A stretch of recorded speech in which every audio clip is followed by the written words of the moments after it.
chicken wings looking good, Brian. I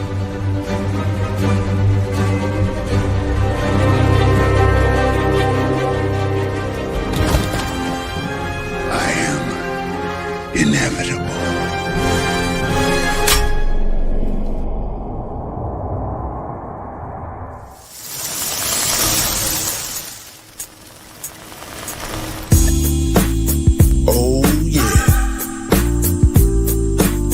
Another Chaos Central production. Chaos list. Saw my main man Nzo. 1/3 of three-headed monster we call the Chaos Central crew. This intro's by this show, the Chaos List. I hope you like it, bro. Here we go. The Chaos List is the name of the show, and the name of the host you know is Nzo. If you say something crazy, dumb, stupid, or wrong, it's a one-way trip to the fandom zone to be like Nzo. Hold up, I didn't mean it. Guess what, son? Your ass should have seen it coming. Gotta watch what you say, just like the Mandalorian. And this is the way. Monday night, 9 o'clock. Second Monday of the month. This is the spot. So get ready. Strap on in. The crew is ready, so let's begin. So let's go.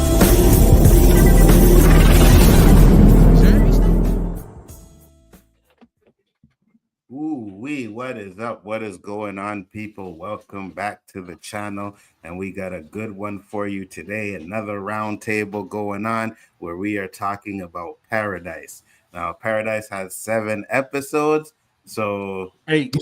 What? 8 episodes? Yeah, my bad. 8 episodes. Yesterday it took us an hour and something to get through one, so we ain't doing that again tonight. All right. Before we get into it, speaking yes. Let Snoop Dogg be out. Did y'all watch the episode of Club Shay Shay? And Tyrese asked, "Who's the biggest superstar?" I didn't think about it, but he said between Snoop Dogg and Jay-Z, and I was like, Snoop Dogg might be more recognizable. Depends on who you ask. He said, if you to see Snoop Dogg or Jay-Z in some crazy country walking down the in the mall, who would close the mall down? I think Snoop would. Depends on if it's Europe. That can't everywhere. When you in Walmart, you made it, bro. You have arrived. White people love Snoop Dogg now.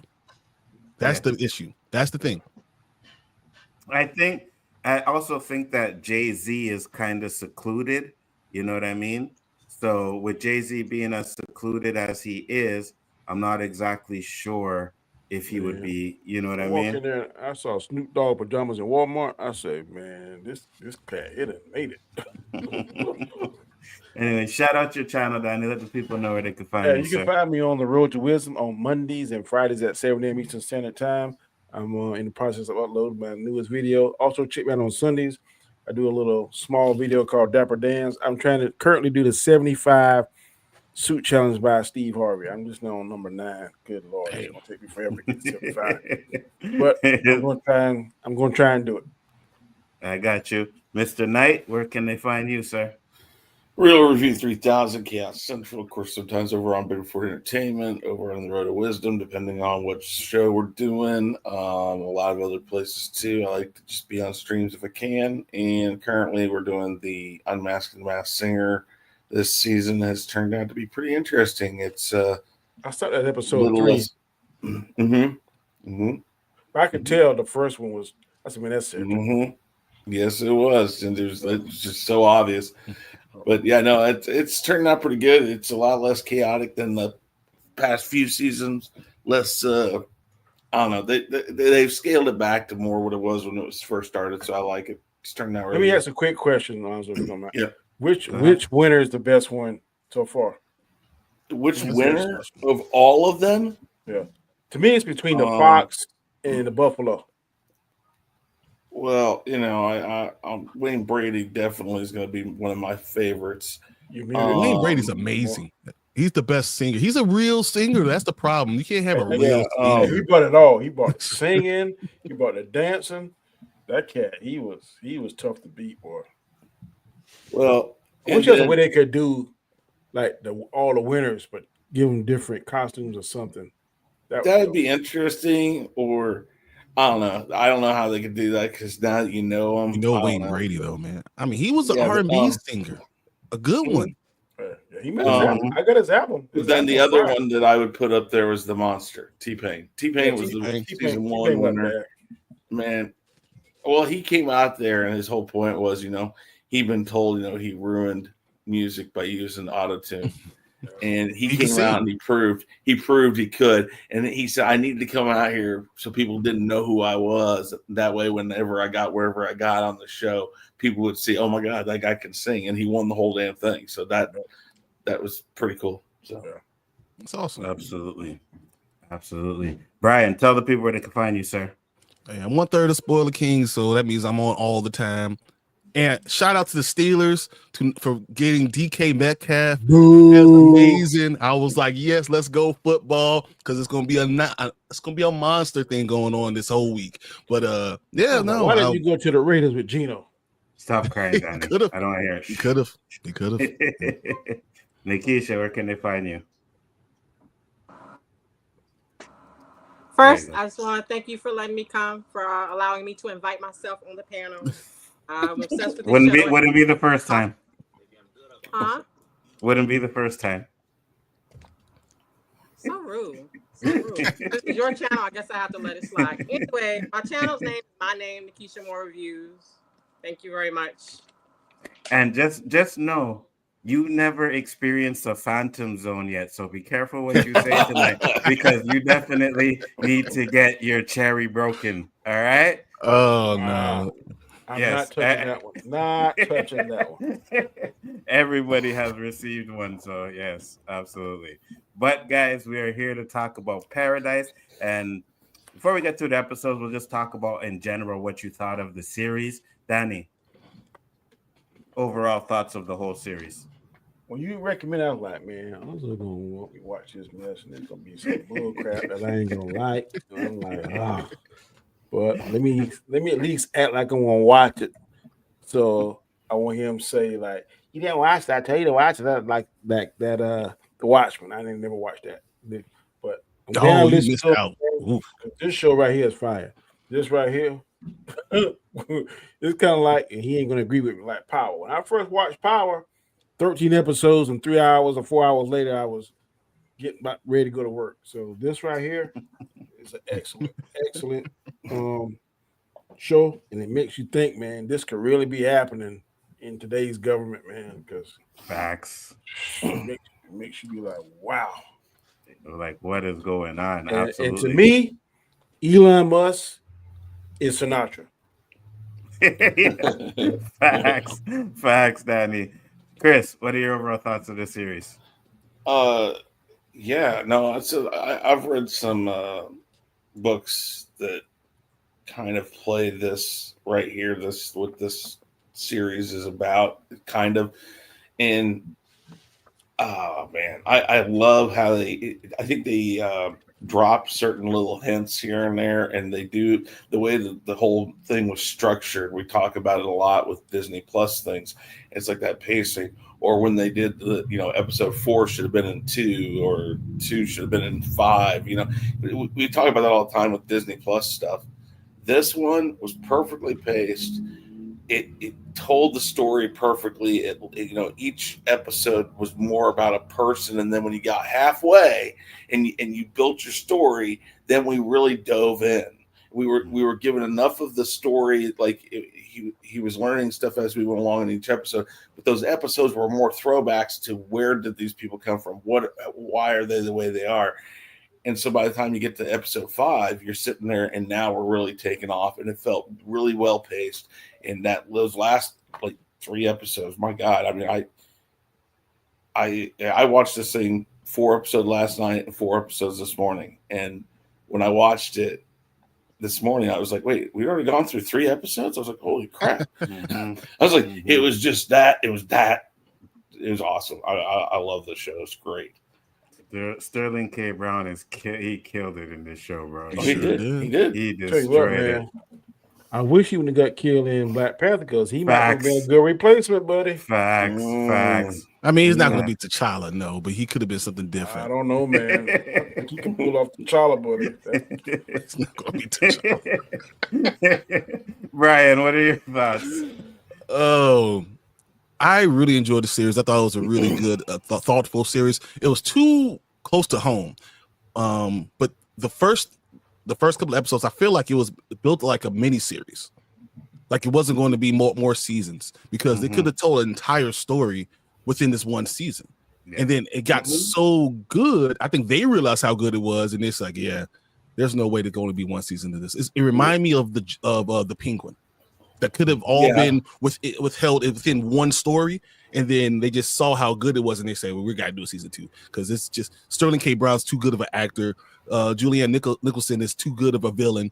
Like this stuff is too good. The characters are blended very well, and it's very realistic, so everyone can see themselves in this situation with 25,000 people. When you have a United States that has 325 million, so less than 10% of people get to go into this one place." And the government lying to you, is that new? Yeah, hell no. Yeah, it's really good story series. And when these billionaires is popping up. What's that? When these billionaires popping up now, I can see them forming some kind of facts. And now Mark Cuban just sold his Dallas. What he did that for? He needed the money for his bunker. That's what I'm saying. Facts. That's exactly what I'm saying. Nikisha, overall thoughts? You're muted though. Nikisha, overall thoughts? Yeah, you. Yeah, there you go. Speak. No, you seem to be having issues. It's gonna be one. Hit me one more. Hit mute again. Oh, okay. He says, I guess you'll log in and come back out. Yeah. All right. So for me, overall, like you, Danny, these guys were talking about Paradise, right? And I would see it. Like I go on Disney Plus and I see it, Paradise, and I'm looking at the picture and I'm like, I'm good. Oh, you gotta watch Paradise. You gotta watch Paradise. All right, let me watch Paradise. And I was like, oh shit, yeah, this is really good. The first episode, and I thought it was going to be a totally different show than it turned out to be. And that's one of my positives. So I'll get into that when we get a chance to get into it. But I was just invested. And I think I watched, I don't think I caught it. No, I think I had to watch 3 episodes. We're already 3 episodes in. So I watched all 3 episodes. And then when it came on, I was just like, I couldn't stop. I had to keep watching the show. So I really enjoyed it. I thought it was really good. We're going to go through episode 1 right now. So episode 1 says, it's just yes. Real talk. If you give Penguin a chance, you'll feel the same way. It's very similar to Penguin. I was like, man, I don't think I want to. That first episode, because man, Colin Farrell, he bringing the heat on that. If he watches the Penguin and then likes it, then he has to say he likes something about the Batman. Exactly. He has to go back on everything he's been saying for years. Yeah. I forgot about that. He ain't gonna say he wrong. Yeah, we're not doing that one. We're not doing that one, right? I'll skip it. I got to a couple episodes. I said, nope, I'm good. So he's like, oh, this might be too good. I gotta stop watching right now. No. We all know it's trash. You guys are just. I can't let Danny say he was right. I can't. So so I really enjoyed it. Episode 1, it says here in the synopsis, it's just another day in paradise until Agent Xavier Collins discovers that one of the world's most powerful individuals has been viciously murdered. Xavier analyzes the crime scene while recalling his complex relationship with the victim. So, Danny, your positives for episode 1. This is the one where the president's killed at, right? Yeah, where he first finds the president. I really like the dynamic between him and the president. I like the way, like when he first came in, the president was asking some questions, and the president was more relaxed and just kind of like a cowboy. You really the president is really layered because you only see 1 or 2 layers. But as the story progresses, you get catching heat from his father, he's been shooting good, his wife. But even though he's not able to save somebody, he still cares a lot for Xavier, and their friendship really was something that I gravitated towards too. So like I said, if you watch it, it's gonna draw you in. If you have any kind of taste about what could possibly be going on today. The guy that played Xavier, fantastic actor. The guy that played the president, fantastic actor. I didn't see any weak act. Maybe the kids kind of annoyed me just a little. The daughter, Oh yeah, pissed me off. Big the time. way his son, the president's son, but sometimes some people say if they do that, then they're doing their job. So maybe they're doing their job because Gerald Rain, he's one of my favorite actors of all time. He's on Simon and Simon, and man, I wanted to kill him. So even at his age, so overall, man, I really got nothing bad to say about this. The pacing, the actors, it is a really good show. Absolutely. Nikisha's back. Nikisha, your overall thoughts of the series? Can you hear me? Yes. Good. Oh, wow. Okay. Now I don't know what I was going to say. No, I was impressed with the show.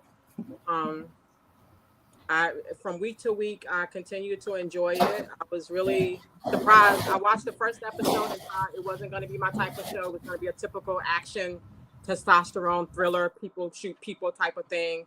And then the last 5 minutes happened, and I had to immediately go back and press play to watch the whole thing over again.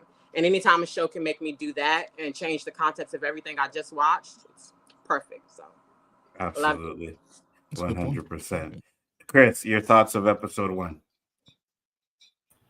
So the whole time I was watching this, the first thing I was noticing is the White House scenes, the flashback stuff, and then when they're sitting there in this house, I noticed the lighting. The lighting sells a lot of stuff in this. It really separates what's going on and what's not. Originally, there's a lot of the camera angles play with the twist at the end of episode 1. I think a lot of that helps it. But I love the structuring. I won't repeat what Danny said because I think what he said is good too. The dynamic between Xavier and Cal. the president, Cal, thank you. Their dynamic is very, very good. And I think that as we go forward in this series, we learn the things about Cal and Xavier that has happened between them. And as the series goes on, you really understand how steadfast Xavier is. You get the feeling of his dedication and his steadfastness in the episode 1, but it's done so well that as you go along, it gets better. You're like, oh man, this guy's a real, this is who this guy is.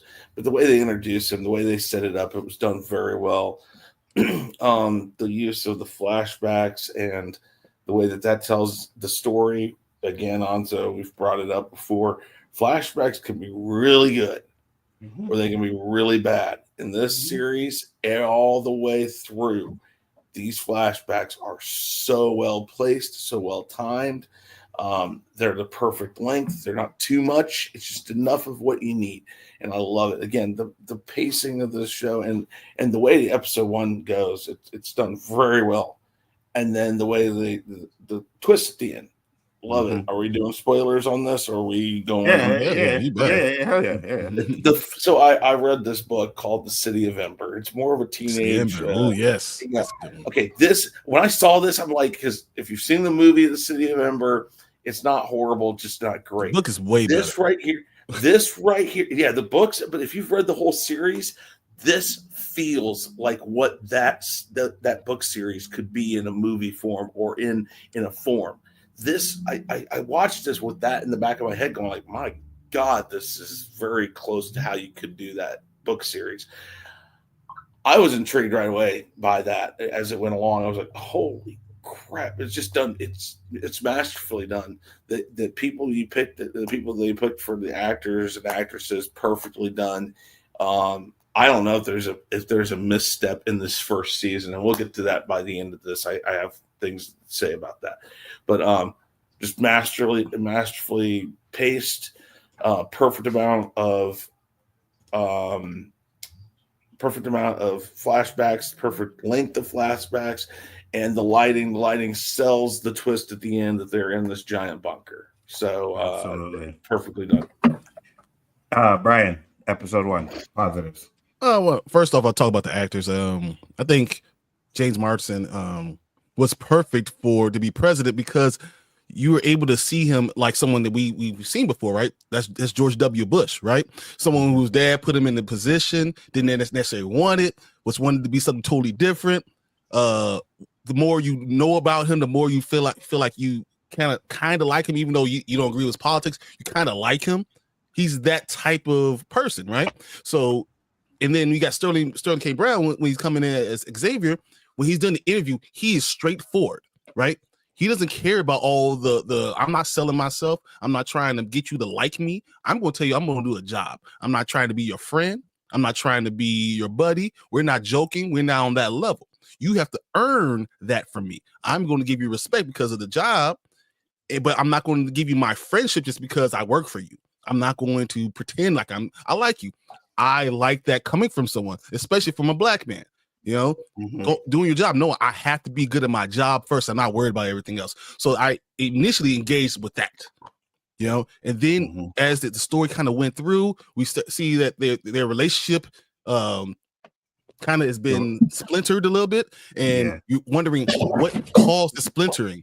And I think that was once again engaging the audience, and it took a great duo. You know, so Martin and Sterling K. Brown to be able to bring that out. And the way they did the show is more like jumping to a rabbit hole and then going deeper and deeper and deeper. So I just think episode 1 was a perfect pilot. I don't think there's ever been a pilot this perfect where it engages you and brings you in. You have to see the next episode. I agree. I second that emotion. I agree. Nikisha, episode 1, positives. I agree with pretty much everything everybody else said. It was really well done. I think it was engaging. I like getting to know the characters. That they gave us enough of the main characters to intrigue us, but not so much to where there wasn't anything else to find out. So I really like the story that it set up. Absolutely, 100%. Me personally, I loved episode 1. Like I said, when I started watching it, I was like, okay, so it's like, you know, who killed the president type of thing, right? And I'm like, this is interesting. But like Nikisha said, that last 5 minutes, right? This part right here, when I first saw this, like when you see it, when he looks up and he sees it, it looks like there's a missile coming, right? So I'm like, oh, okay, some nuclear war stuff is happening. And then it pans up and it goes up, and then you see a light. And then you see it goes up higher than that, and you see like scaffolds and everything and people walking around. And I was like, oh, they're in a tunnel. I'm like, in a cave. So I'm like, oh, this is interesting. Like, that's where I was really like, you know, this twist at the end had me hooked, because now I want to know what happened, right?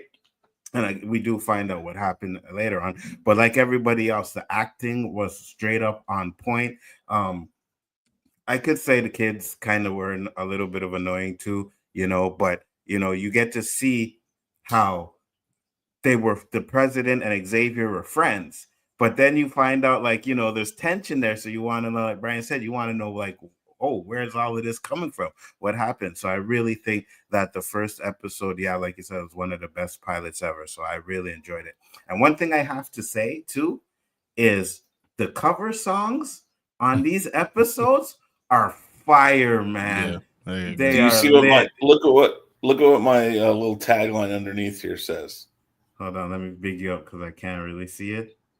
The new retro of the old classic. Yeah, like yeah. That's how I felt this whole time, because I was like, okay, I get it. They can't really afford the original because the rights are probably way too much. But they found some really awesome remakes. It's like, yeah, I was like, wow, and their use of using just the piano in places or the orchestra to play those parts. It was masterfully done. Again, I'm going to use that word masterfully done a lot with this series. But no, you're absolutely right.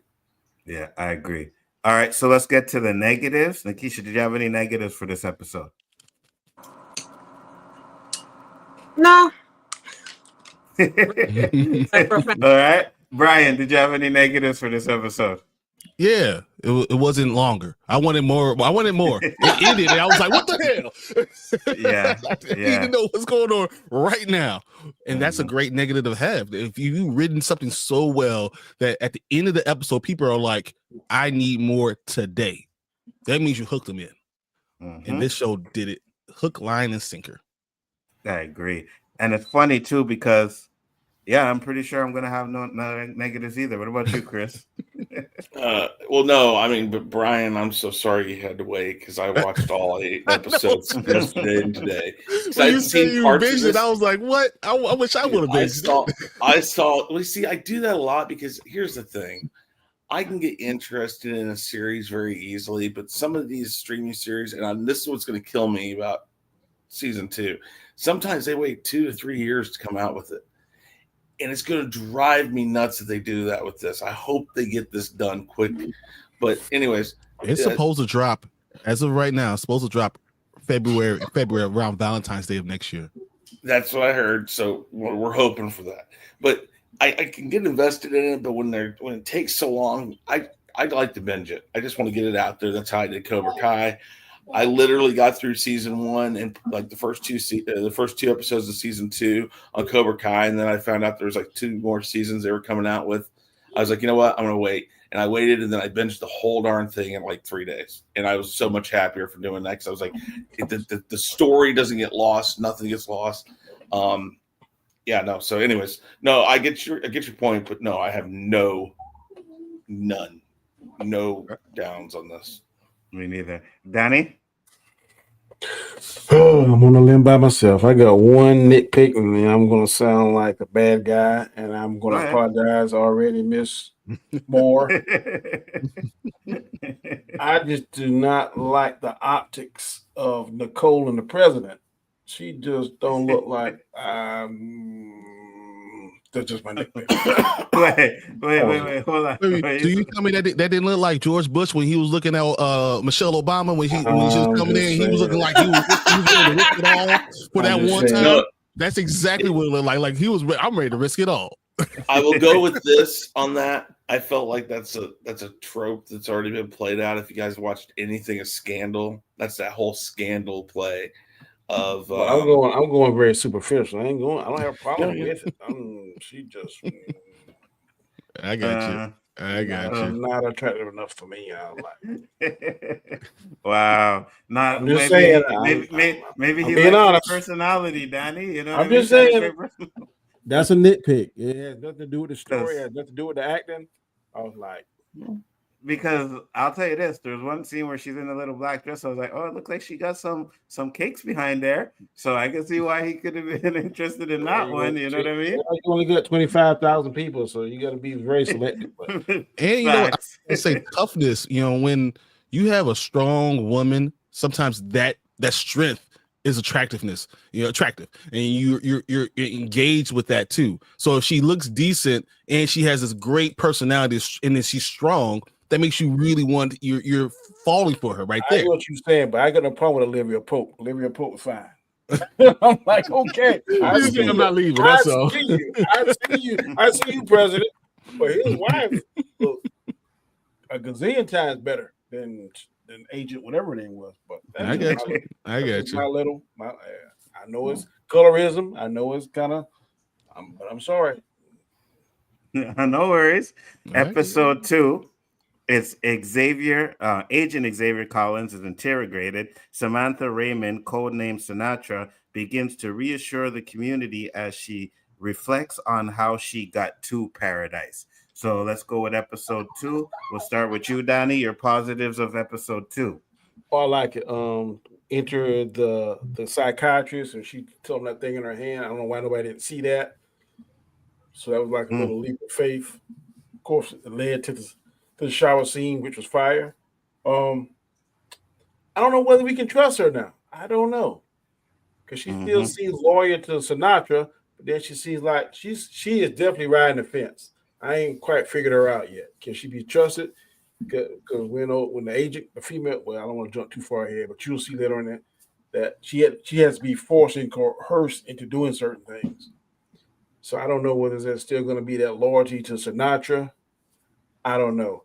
We skipped all the way over this, but I think this shows the friendship between Agent Williams and Xavier, because they had him looking all okay. Is he good? Is he bad?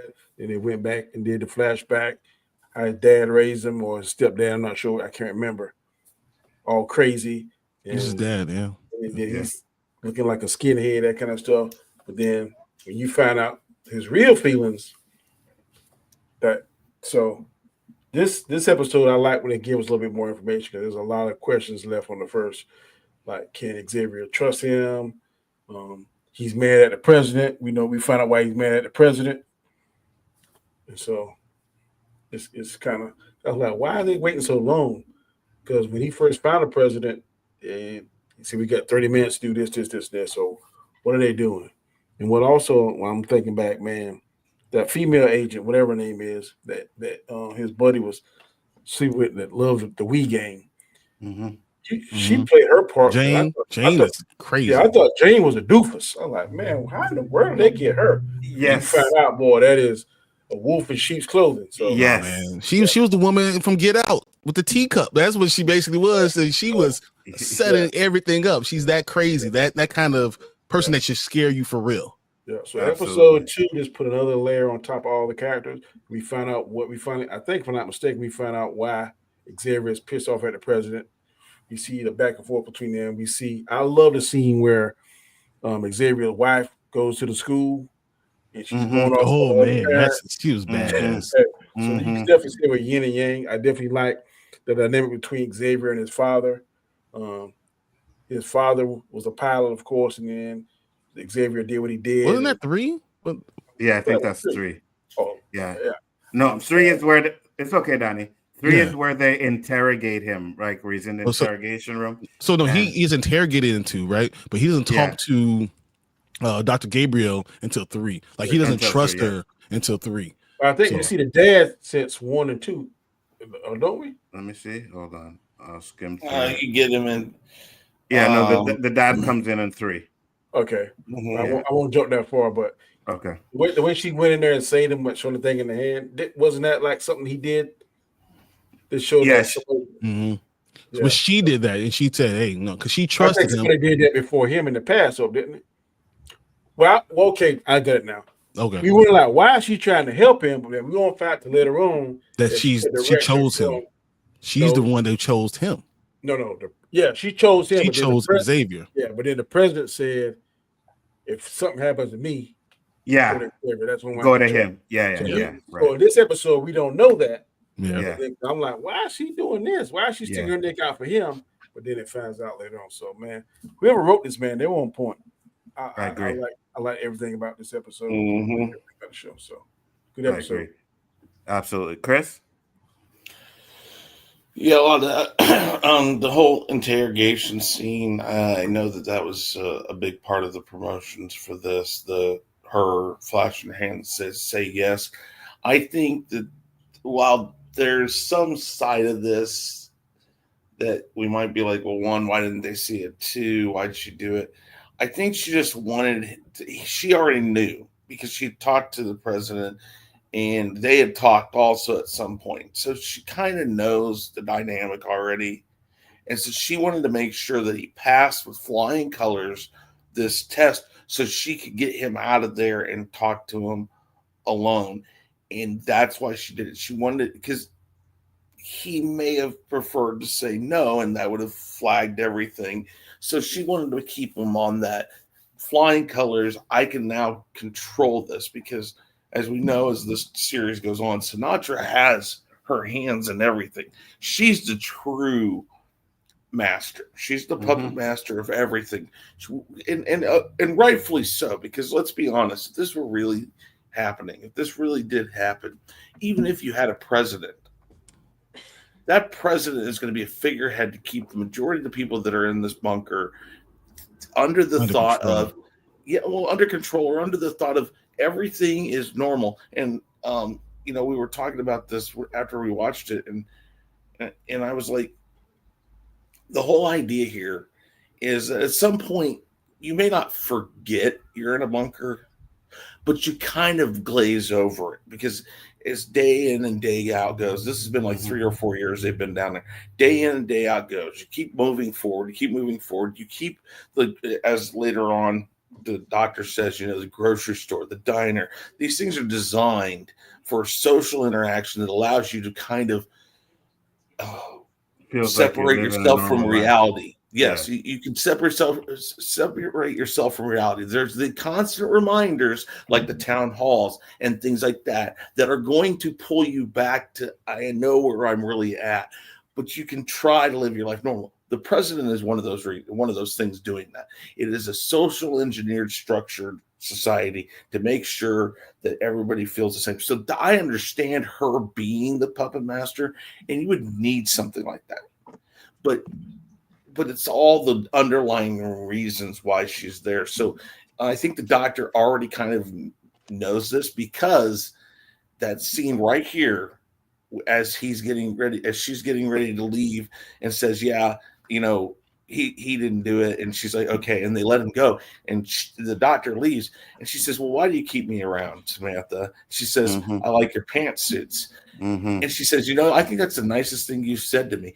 And so we know that the doctor knows that Samantha or Sinatra is vindictive, manipulative, and stuff like that. So she's trying to play it close to the vest right here. So I don't think the whole putting her hand out to say yes was as big as people took it. It was just trying to keep him on the straight and narrow to get him out of there. So, but this whole interrogation scene is done very well. The interactions between the doctor and Sinatra are done very well.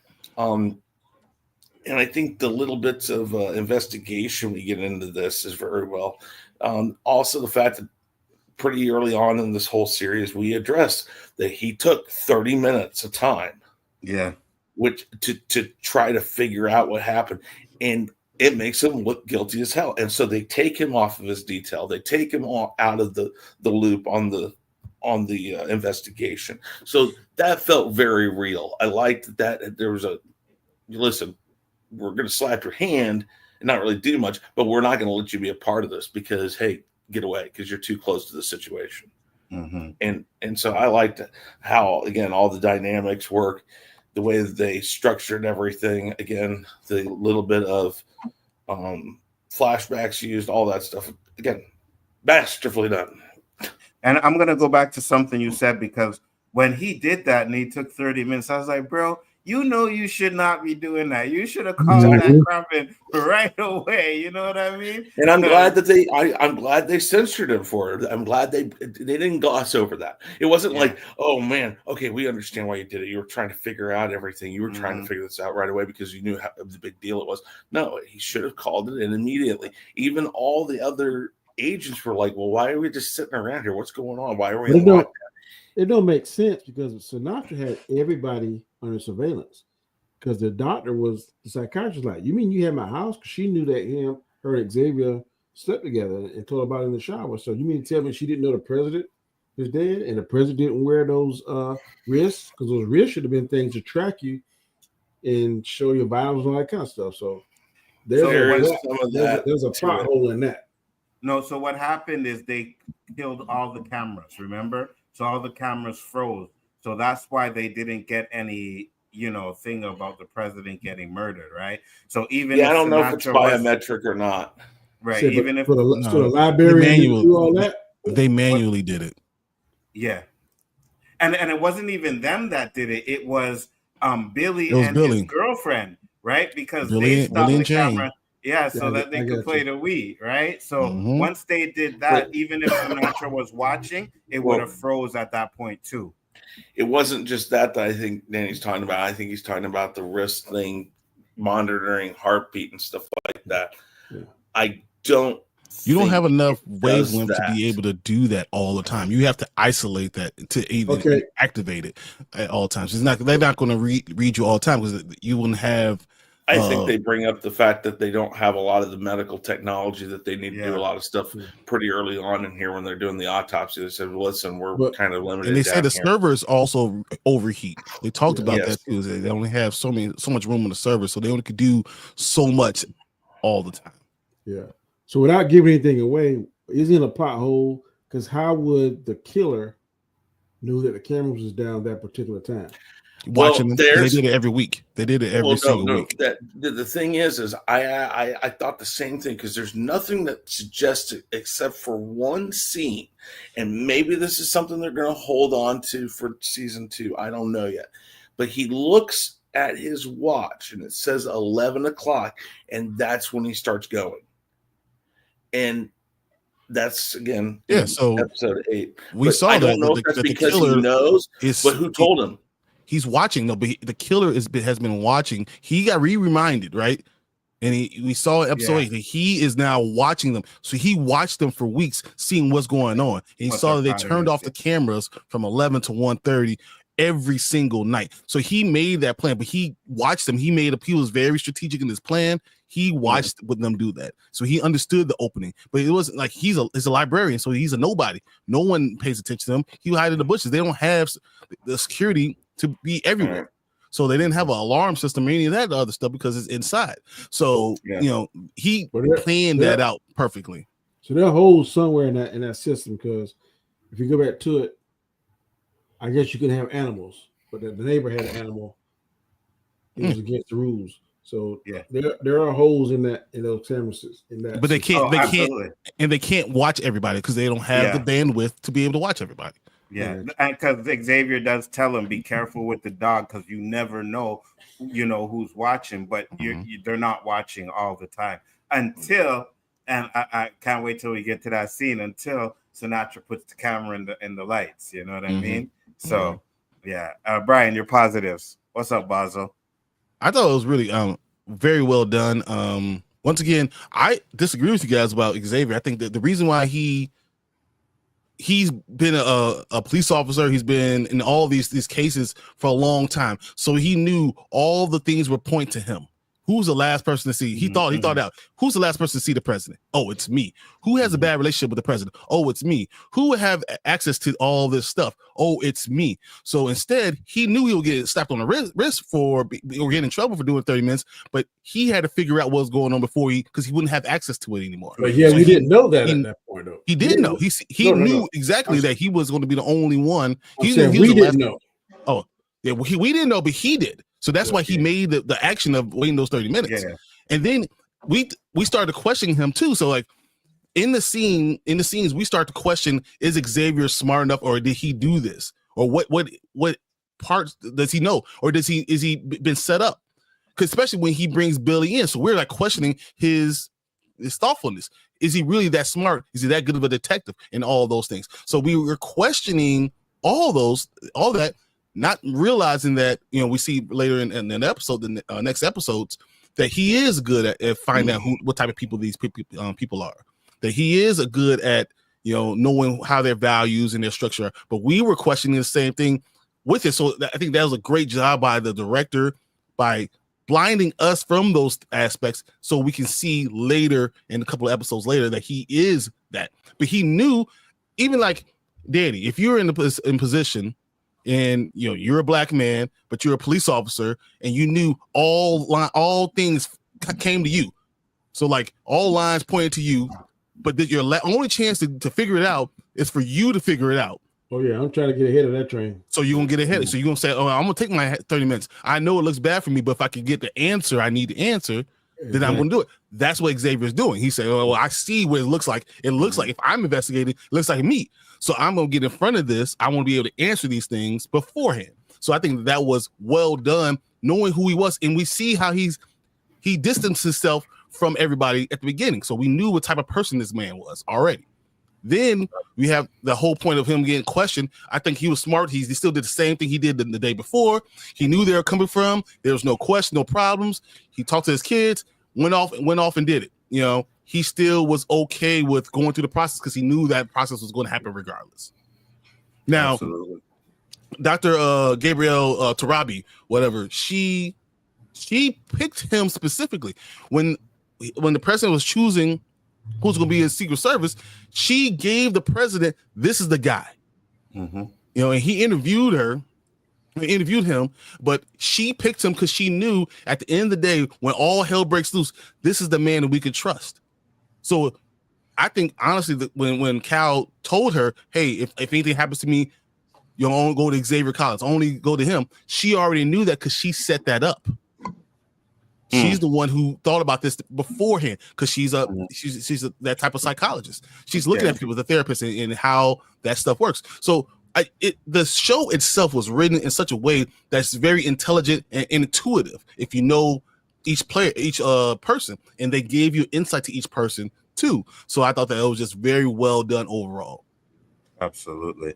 And me personally, I love the fact that this episode, right, you get good Sinatra and then you see bad Sinatra. So you get to see how she started off and then you get to see how she ends up in this episode. So I really enjoyed that.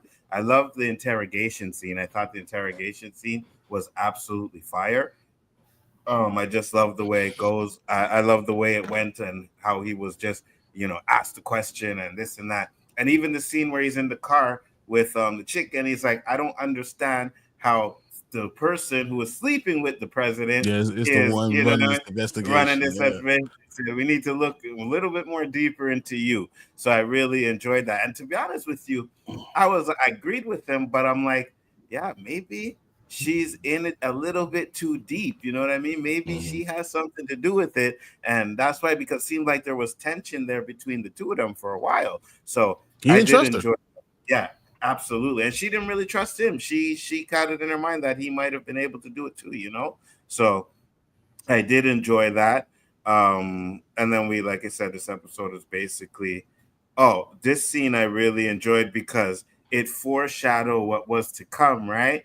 Where he's doing his little speech and nobody's there. And he's talking about like an eruption that's going to destroy it. And they knew, they all knew it was going to happen, right? They knew for like 12 years that it was going to happen. They just didn't know when. So I really enjoyed that.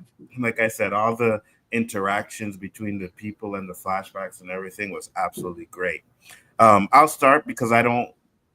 The only negative I would have, kind of a nitpick, and I said it too, is like when she turned her hand to say yes, I'm like, nobody's seen that, right? And I'm looking at the guy in the room and he's on his computer typing and shit, so I get it. But Sinatra is looking right there. Like, I guess maybe she didn't realize he was doing a Hamu because she kind of did it to where, but she was like this. She's like asking him a question like this and said, say yes here.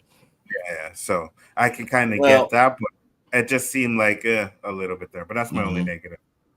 That's my only negative. Go ahead, Chris. You were going to say? I think the whole idea behind that, well, I get what you're saying. I think the way she had it angled, maybe Sinatra wouldn't see it. I don't know. The way Sinatra is, you'd think she'd be pretty darn eagle-eyed about it. But I think the key to why they did that was a stylistic choice. So when the president does it later on in another episode, we now understand why she does it, why she did it that way. So I think it was a stylistic choice. I don't disagree with your idea of not thinking of it as a thing you didn't like. I would say on my end, there certainly is a lot of the interrogation scene for a very little part of the whole story that it really means. Really, it could have been done a lot quicker. It doesn't hurt pacing by any means. It doesn't. So I'm not like demarking it that much. I was going to say another thing I really liked was when he sits there and says, "You do know she was sleeping with it." It's like, he's like, I just want to get that out there. It's like, because there's a lot of that going on in all of this. Is the biggest little secrets that everybody already knows. Because again, you're in a small town of 25,000 people. If you've ever lived in a town that size, which I have, I've lived in a smaller town than that. You take a piss and people know you've done it. Like if you're in the bathroom for 40 minutes and you get out and you're like, oh my God, I got a stomach problem. Your neighbor might come over, knock on the door. Hey, here, you can take some of this. This will help you. I mean, it's that crazy. That type of stuff happens. So that's a really good callback to the fact that, hey, you're trying to keep something secret. Everybody knows. Just know. Everybody knows. All right. Did you have any negatives though, Chris? No, like I said, the interrogation part of this, while it doesn't hurt the whole episode, it is definitely a little much because not all of that is needed for what you get out of it, which is really nothing. Any negatives for you, Danny? No, not really. And Brian? I don't even know if that the interrogation was a negative for me because I think it wasn't about the interrogation, but it was about understanding more about these characters, understanding more about Dr. Tarabi, understanding more about Xavier, understanding a little bit more, even what we got about Sinatra and her losing her child and why she's doing the things that she's doing. All of that was more about understanding them. And that's why I really have no problems with anything that I saw, except for her husband is a punk. That's the only thing I got. I got you. All right. Her husband is like the worst character of all of this. Of all of it, exactly. What the hell is it? The point is like they do make a point of her to mention, but it's not his fault. It's like the way he's written. I know. Yeah, no. I don't think the actor is of all of it. Is of all of it. Him and the daughter, because she shows up just at very random parts. Yeah, and the daughter too. It's like I thought. I only seen her twice. I'm sorry. Maybe, 2 or 3 times, but maybe that's a con or something I didn't like about this. I think the way that they set up the daughter thing, I thought she lost both of her kids literally. Because when you see her and her husband when she's writing the eulogy or writing out the stuff there, the daughter's not there. So you get this feeling when she says, I need to save my daughter, I need to be there for my daughter in the therapy session, you almost feel like it's like this is maybe some genetic disease that her son had that her daughter has and that it took her daughter too. And like they have a whole thing in there that like at some point the daughter shows up and you're like, okay, I guess she's okay. Like what the hell was that all about? I don't know, because I'll say this, Chris, about that. When you've gone through therapy or have somebody, once again, my dad's a psychologist and he's going through this therapist stuff. So what happens is when you lose a child, you disengage from the family, right? Yes. So we all, I mean, we all kind of know that. I mean, we saw me and Nzo, we're talking about from like you disengage from the family. So you realize that because she lost her son, she's disengaged from the daughter. And I think that was more of a psychological type of thing that they're putting in there to let you know about your depression and how you totally gave up on your husband, on your daughter, and probably the husband. I wish they would have dove into that he was both mom and dad because she was so disengaged. But that's my point is that they didn't handle that very well because literally they should have right after the scene with the therapist where she's like, I need to be there for my daughter, all that stuff. They should have shown the daughter in current day because I don't know. It's just the way that they used the daughter and the husband in this was just like a throw in almost. I agree. And that's why I'm saying it's bad. No, I completely understand what you're saying though, Brian. That was perfectly done. That part of it. I'm just saying that the not making it very apparent that she still did have that second child there and in those things. Mm-hmm. No, it's absolutely funny because Danny had to remind me. He was talking about the father, and I was like, "Wait, didn't the father and the daughter die? Aren't they dead?" No, he's like, "No, she's there." And then I went back and I'm like, "Oh yeah, fuck, he is there." They're there at the end. They're at the very end in the hospital. In the second, third episode, when she's writing a eulogy, he's in the bed. He's in the bed. Yeah. Yeah, so they didn't really have much to do with it, I think you're correct on that one. But now we get to episode 3. And episode 3 says, isolated, Xavier seeks answers on his own and cautiously turns to Dr. Gabriella Tabari. Meanwhile, Billy and Jane feel the pressure of Robinson's investigation. Positives for this episode, Danny? I like this because I didn't know whether or not, based on the flashbacks, was Billy good or bad. Mm-hmm. Until you saw the flashbacks, and then when he saw the confrontation with Sinatra, I was like, okay. Yeah, he had a family with Xavier's family, and he was really their uncle. I thought he was giving the niece some bad advice in some aspects of it. Not bad, but not sensitive enough, I didn't think. But I like that. Because absolutely. Mm-hmm. This girl here, at some point, she get on my nerves. I like that when she finally kind of started Xavier's way. But prior to seeing Xavier's way, she was getting on my nerves. Mm-hmm. Was not a fan of hers, but she won me over. Absolutely, I agree. Chris? All right, Chris is muted. Brian? I gotta say this episode, so I knew Dr. Robbie had her eye on Xavier this entire time. She knew if she got a chance, she was gonna jump at it. That's where that was going. That's what all this about. Follow him in the store, talk about the French fries and all that stuff, Then all in his, and all that stuff. then all in his space. Exactly. Exactly. What are you gonna do? But she knew that his wife wasn't there, and she was waiting for her opportunity, and she was like, "Yeah, this is my opportunity." She could have just easily given him the information, right? Yeah. No, it was all about let me get to Xavier. I need to give me some. That's all she cared about.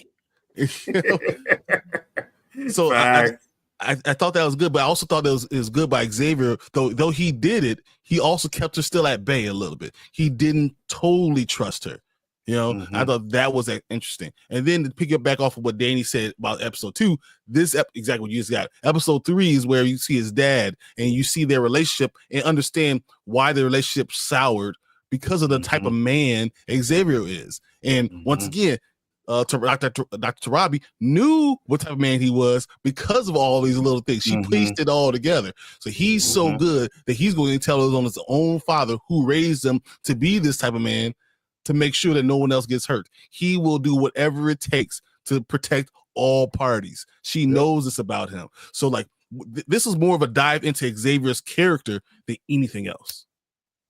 Absolutely. I agree with you too, 100%. And I really enjoyed that too, because it showed that Xavier, like his morals, right? No matter what, this is my father, but I still have to do the right thing, right? And I don't think we learned why he did it in this episode, but we definitely get to find out that there's a tension there when he's talking to the doctor, right? She's like, what happened with you and your father?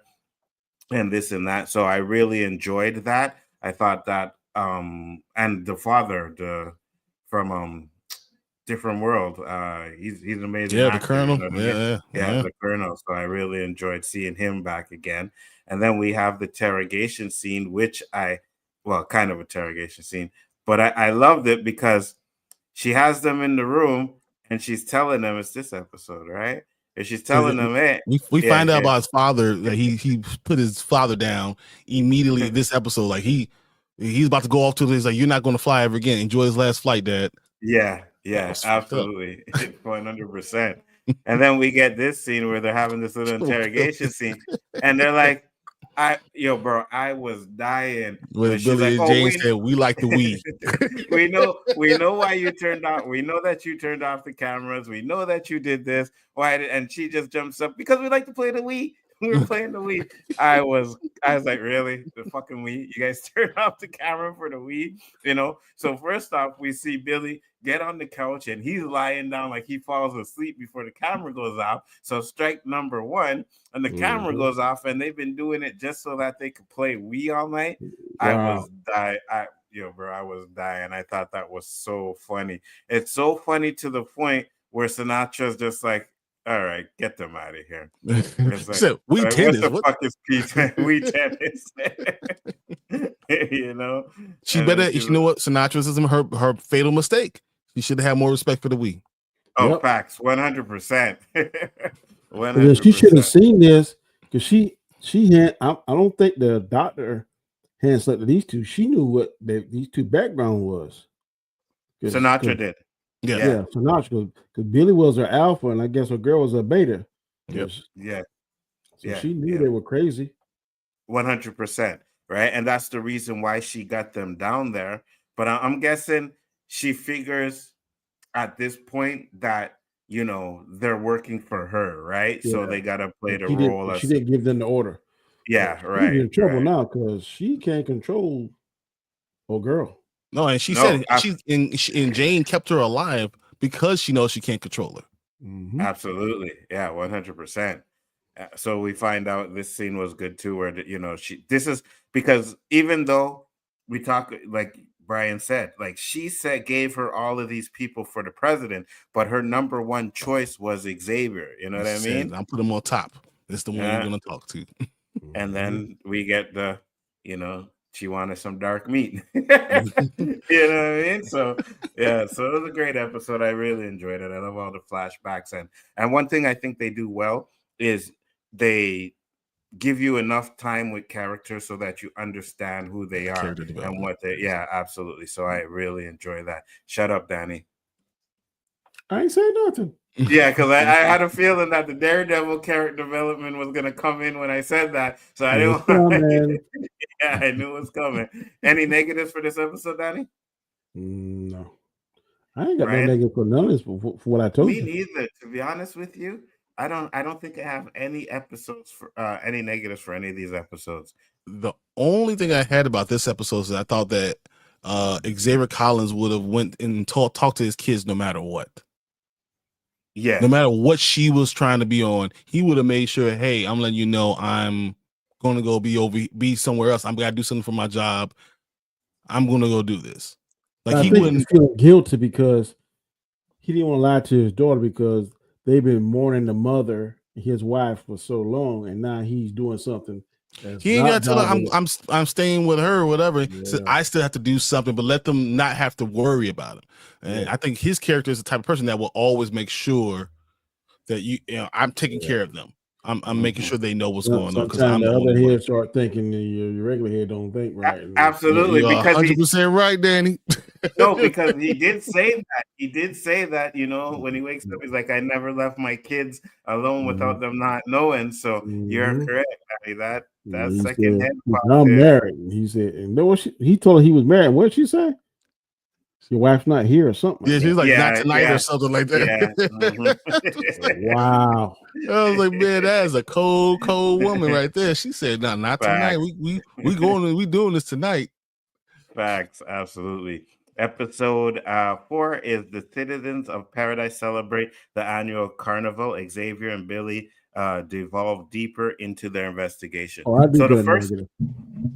Okay, go ahead, Danny. This vice president that replaced him, he is such a weenie. Yeah, JD Vance. I hate his character, buddy. Me too. I didn't like it. And one thing I wanted to say, because it goes into this episode, but last episode, when it ends, we see Billy looking into the house of the kids, right? And you think that Billy is the bad guy. That's what I remember. Did they show a picture of a gun? I'm like, is he going to kill him?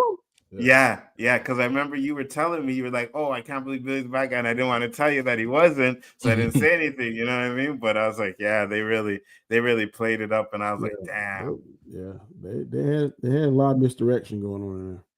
Absolutely. Yeah, so his dad was something, boy. Was that his uncle? I think it was his dad. I think it was his dad, yeah. Yeah, not really sure, but I think it was his dad. But yeah, what were your positives of this episode, Danny? Episode 4. Oh, I like all of the flashbacks showing what made Billy tick. Show him, I think, when he was in prison and when he got out, that guy that was going there, he got that military training and all kind of stuff. That's where you get a lot of this stuff that's going on in today's world. That right there is so real. People are taught a certain way and drilled into believing a certain mindset. So I could definitely see that happening going on. Those militia groups, they're out there, whether you want to believe it or not, they are.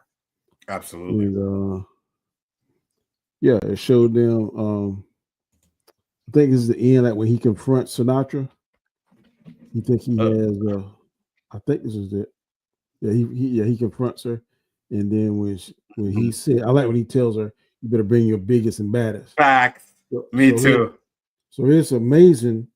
So it's another layer to how Sinatra is thinking so much steps ahead that she won't let the two killers know that there's more than one. She only gives certain people certain information. She don't give everybody. She holds all the cards, so to speak. There are things that the psychiatrist don't even know. The psychiatrist probably knows more than anybody else. And I'm pretty sure in season 2 we're going to see things that the husband knows. I think the husband and the daughter are going to be more prominent in season 2. I don't think we're going to get a lot of them in season 2. I don't think we are, because she's going to be. I don't even know if she's going to fully recover season 2. We don't know that. I mean, I don't think that we're going to be inside a lot in season 2. We might be out in the world a lot more. I wanted to get to that. at the end of all this. Okay. I think they're gonna be maybe 50-50, 60-40, because Yeah. or maybe they may wait to the end and then maybe the last 2 episodes, Sinatra wakes up. But Sinatra is coming back. I don't know she's when or definitely where. coming back. So Yeah. And they might even like try to make her even worse than she was, you know what I mean? So we'll see about that. That should be very interesting Well, I too. have a really screwed up theory for you on all that too, but we'll get to wait Okay. till the end. What are we still on episode 3? No, 4. 4. Okay, well, I'll go back really quick. My likes for episode 3 is all the first off, the like for every episode is that they did break it down to each episode is about a certain character early on. Yeah. This one's Yeah. about the doctor. I love how it is. You find out she's the one that picked everybody that came down there. She's the one that said yes or no. She designed it so the people around, and she picked most people. We know that she didn't pick everybody because we find out in the next episode where this guy came from. Billy. Billy, thank you. We find out where Billy came from, and so we know that Sinatra's gotten some people in that weren't originally going to make it. But she's the one that picked out all these people. You find out that she did it based off of social engineering. This is a big commentary point right now. Is all this social engineering, but in this point, we understand why it needs to be done because there has to be some level of normalcy. So she created the market, she created the cafe, she created all this stuff. The cheese fries, everything has a reason to be done, and that's just great that they bring that up because we're so used to it in the real world here. You don't realize how much social structure and engineering has gone into things. Maybe you do, but we don't think about it every day. That every 2 blocks you drive, you're going to come up across like a McDonald's, a Mexican restaurant, a Chinese restaurant. There are like certain things that no matter where you go in the United States, if it is a large city, you're going to be close to certain things, and that's called social engineering. That is done because marketing groups are told this is what works, this is why we do this, and it's very interesting for it to be explained out to us in this episode, which is I love how they did that. But the fact that he's very closed off is a very good way to do that because he doesn't trust anybody really. And here's this woman who basically pulled him out and said, I need to talk to you and I need to know I'm talking to the right person. So she's trying to get to know him and he's trying to figure out what she's trying to get and all that. The little cat and mouse between them was really cool. And of course, you know where that ends up. I like the way she brings it up later as well. You know, if it happens again, it was fun. It was like which is cool because that still exists in this world. That attraction and that just how would I put it that oh God, I was the spontaneity. That's what I'm thinking of. Spontaneity. That's cool. But yeah, the whole interaction between them. What you find out about his father. I think we all knew what was going to happen with his father later on. What we find out, that makes sense.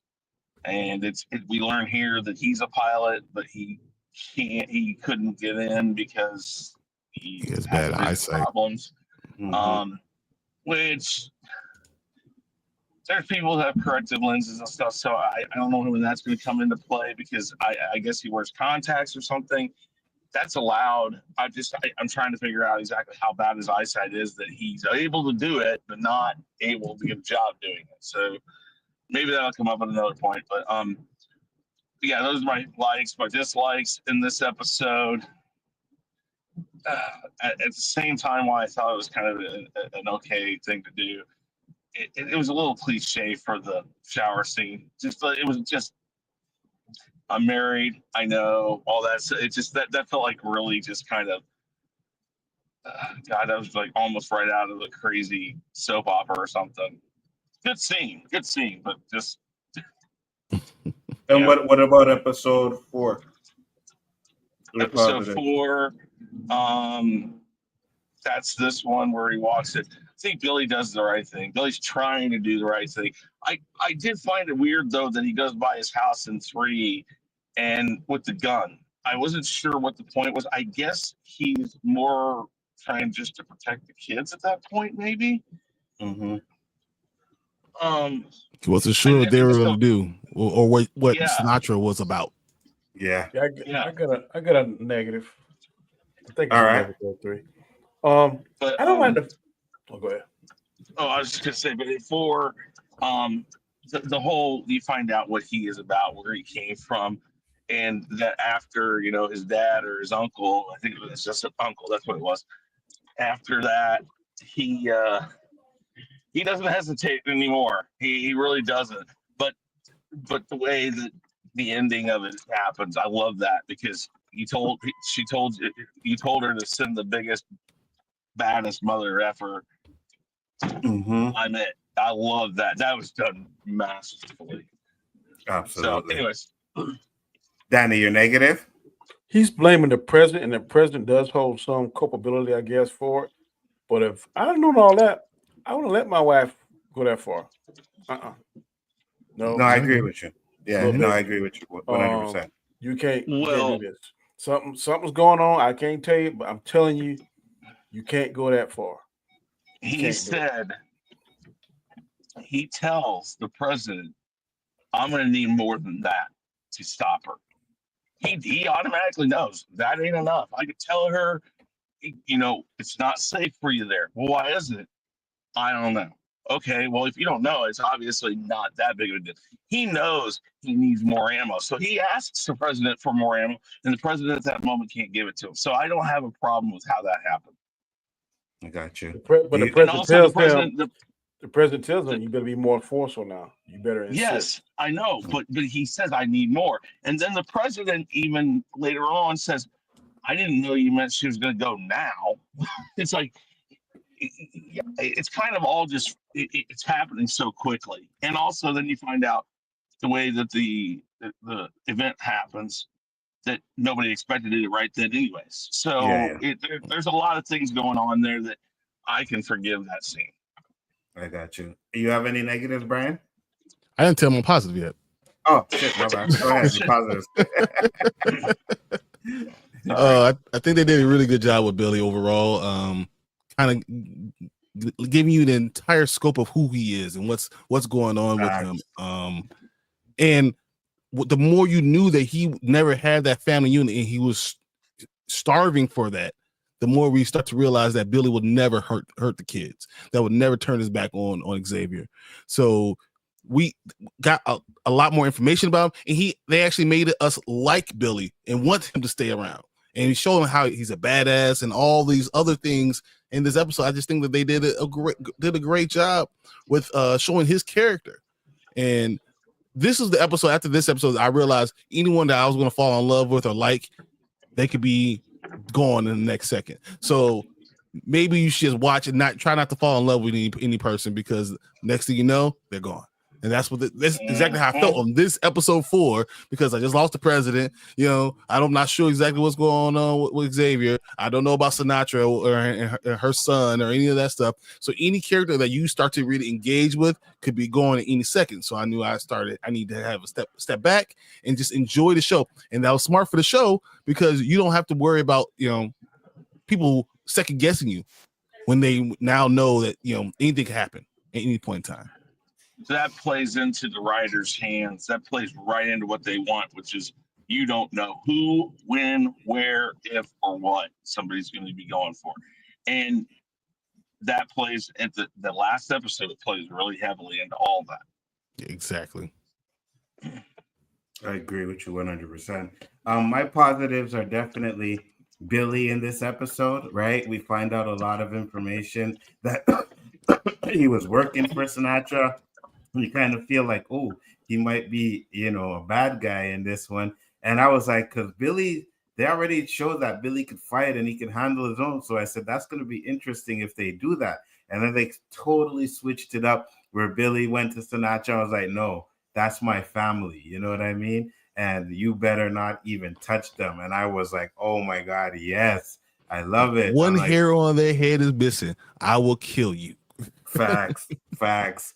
I said Billy is on point, and I like the fact that he's not the bad guy in this, right? And he was feeling guilty for what Sinatra made him do too.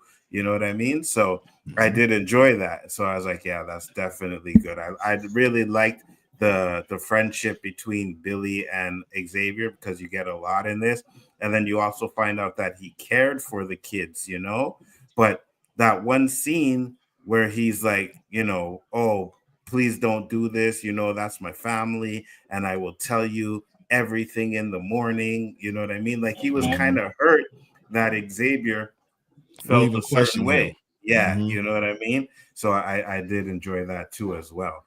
And Don't you think he should have known that he should be telling them right now? That could be part of my bad. That would be my bad. Yeah. That's yeah, go ahead. Go ahead. No, I I was was say that. Yeah, go ahead. That's just the way that they do it, because right then, He's gonna die. Yeah. Exactly. You just know that's gonna happen. But Yeah, how but they did it was just crazy. I was like, oh wow. Yeah, but I'm with Brian. Like, no, you tell him right then and there. You know what I mean? They always do that where it's like, oh no, don't. I got something to tell you, but I'll tell you tomorrow. Well, what's wrong The with kids right are there. now? Yeah, the kids are playing. The carnival just happened. But they are always in each other's house. So like, he's always in this house. So there's no problem him going back there, spending some time with him and telling him what's going on. You already know how dangerous this woman is. Why wouldn't you just say, let me tell you everything I know right now?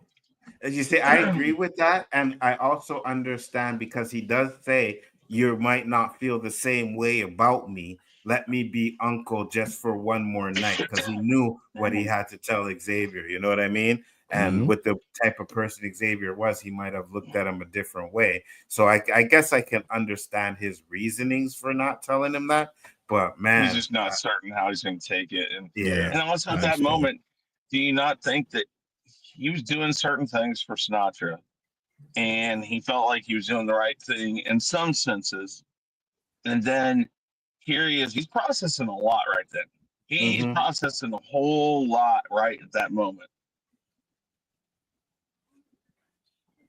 100%. I agree 100%. So I'll go with my negative real quick. One of my negatives in this one is it's just they killed Billy. I didn't like that. I was like, oh man, they really killed Billy in this. But I'm like, Brian, that's kind of the stakes. You know what I mean? Like, it shows that anybody else can die. So that's definitely very, very interesting. So that was it. Just because you don't like it doesn't mean that it is a bad thing. It's just, it doesn't. Just, we didn't like it.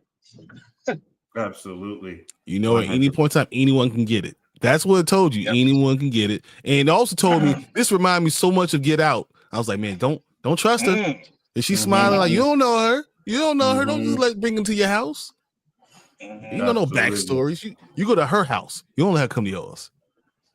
Absolutely, 100%. What about you, Brian? Did you have any negatives?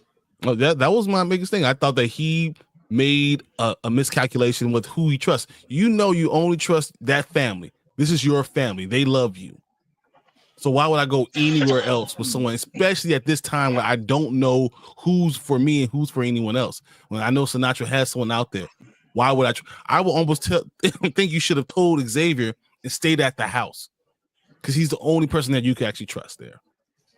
That was a miscalculation. I thought that was really bad ability to do that. But stakes are stakes, and it made you understand the stakes of this in this world and of these characters. So I mean, it did its job. I just didn't like it. I got you. What about you, Chris? Did you have any negatives? Same thing. I mean, I don't know if I call it, I didn't like it. I understood the reasoning for it, and it serves its purpose. He was a good character. I thought there was more you could have used his character for. But it does set up a lot more going forward. Yeah, I mean, he definitely could have done something more with him and kept him in it, but again, it served its purpose. That was the biggest thing. As soon as he says, send the biggest, baddest MFer you can, he's really showing his weight, and you believe it because you know what he's done. You've seen what he can do. But that's when you have this feeling of it's something else. And as soon as he walks into his house, I'm like, oh shit, I know what's going to happen, and it happens. It's like that makes sense because who would you expect it? No, you would not expect it. The girl he's having this fling with or whatever is going to poison him, and then they set it up perfectly. The only thing I was like is, did they set him up the right way by poisoning with what they put on the table? Obviously, later on we find out, guess who did.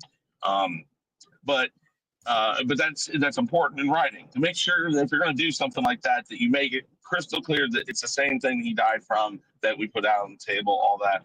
And she's a cold-hearted bitch, and I'm waiting to see how they play her because they don't use it a ton in this series. They use it in key moments that she's this not stupid idiot that we all think she is. And right when she gets down and says, "You told her to sin the biggest, baddest," and they can't kill her next season. She got to hang around 2 or 3 seasons. Oh no!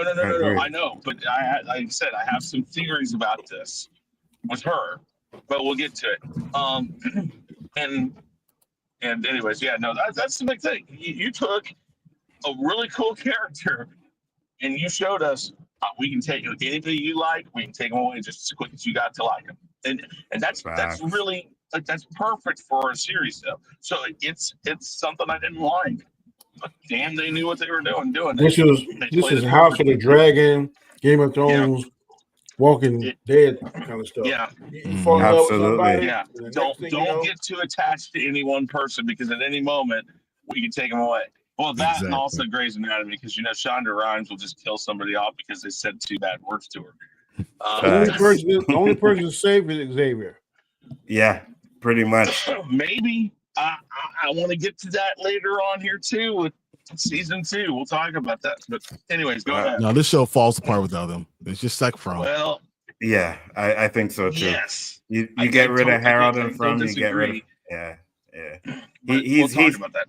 Yeah, he's definitely riding the show right now. Xavier is Rick. Yeah, he's Rick. Exactly. You lose him, all of a sudden the whole show goes, downhill. Absolutely.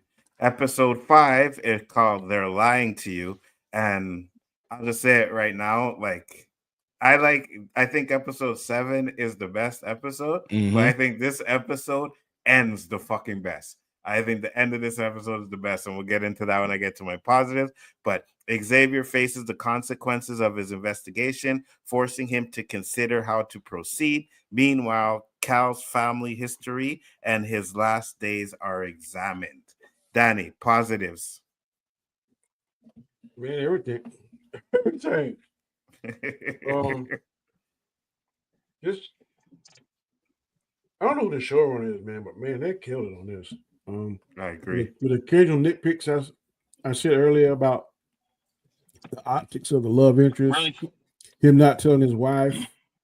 I really don't have any other nitpicks. I mean, I don't think I would have. Go ahead. I'm just asking the guy that he talks to, his neighbor. I was kind of in and out of the room when that guy shows up that knows how to go in and screw with the whole server system. Where did he come from? He was just the programmer of the whole thing? He was the main programmer for the entire thing. Okay, so now he just sits there and he enjoys retirement. So he's a young man on the plane that's already aged, No. So that guy built. He's the architect. The guy who built the city is one thing. The guy who actually runs the Sky and all the program, he's basically sitting there doing nothing, just making problem solving. That's why he doesn't have a lot to do. But he knows how to go in. He can lock things out. He was basically the smartest person as far as the computer guy that there was. Where's all the main people were all on the same block. The people that mattered the most all live right next to each other, which is stupid. Hey, Papa. Where's the architect at?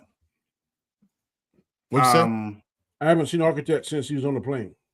I haven't seen them either. Yeah, they don't show him either. But I think, because I think they show it in the end that a lot of those people that were fixing it and the architect would have been down there died, right? So I think they're probably telling us that everybody that was working to make this place happen died. So the architect was the guy that had the accent that we saw in the last episode. Mm-hmm. Yeah, that was the architect that was on the plane. Yeah. Okay. He's the one who designed the city and built everything. Yeah. Now this guy, but like Danny said, this guy is the one that went in there and changed the lighting, right, to put their line to you. So that's what I'm saying. Like, and he locked them out. He was able to use the computer scientist. Right. So do they show us that though at any time in this? Because they show us him. He talks to They Xavier show him going at in the beginning. Yeah. Okay. Anyways. Yeah. All right. Anything else, Danny, for positives? All right, you're muted. Yeah. There you go. Can you hear me?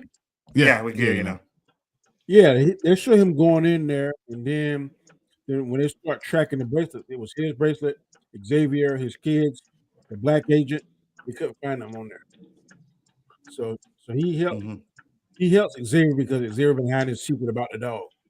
Remember Xavier said, I'm gonna need a favor from you one day. Careful. I'll take care of it. Exactly. He said, I'll use it, Yeah. and I'm going to call in this favor now. That's Yeah, absolutely. Yeah, you're correct. Their dad is holding a secret too. I don't know what it is.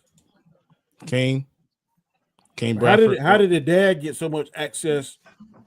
Because he was one of the original designers. He's the guy that knew how to drill and excavate the area out. That's his company. The company that has the flour, that was his company, his dad's company. That's why the president is so important, is that it was kind of I got you in power, and this was all a play to get to this point.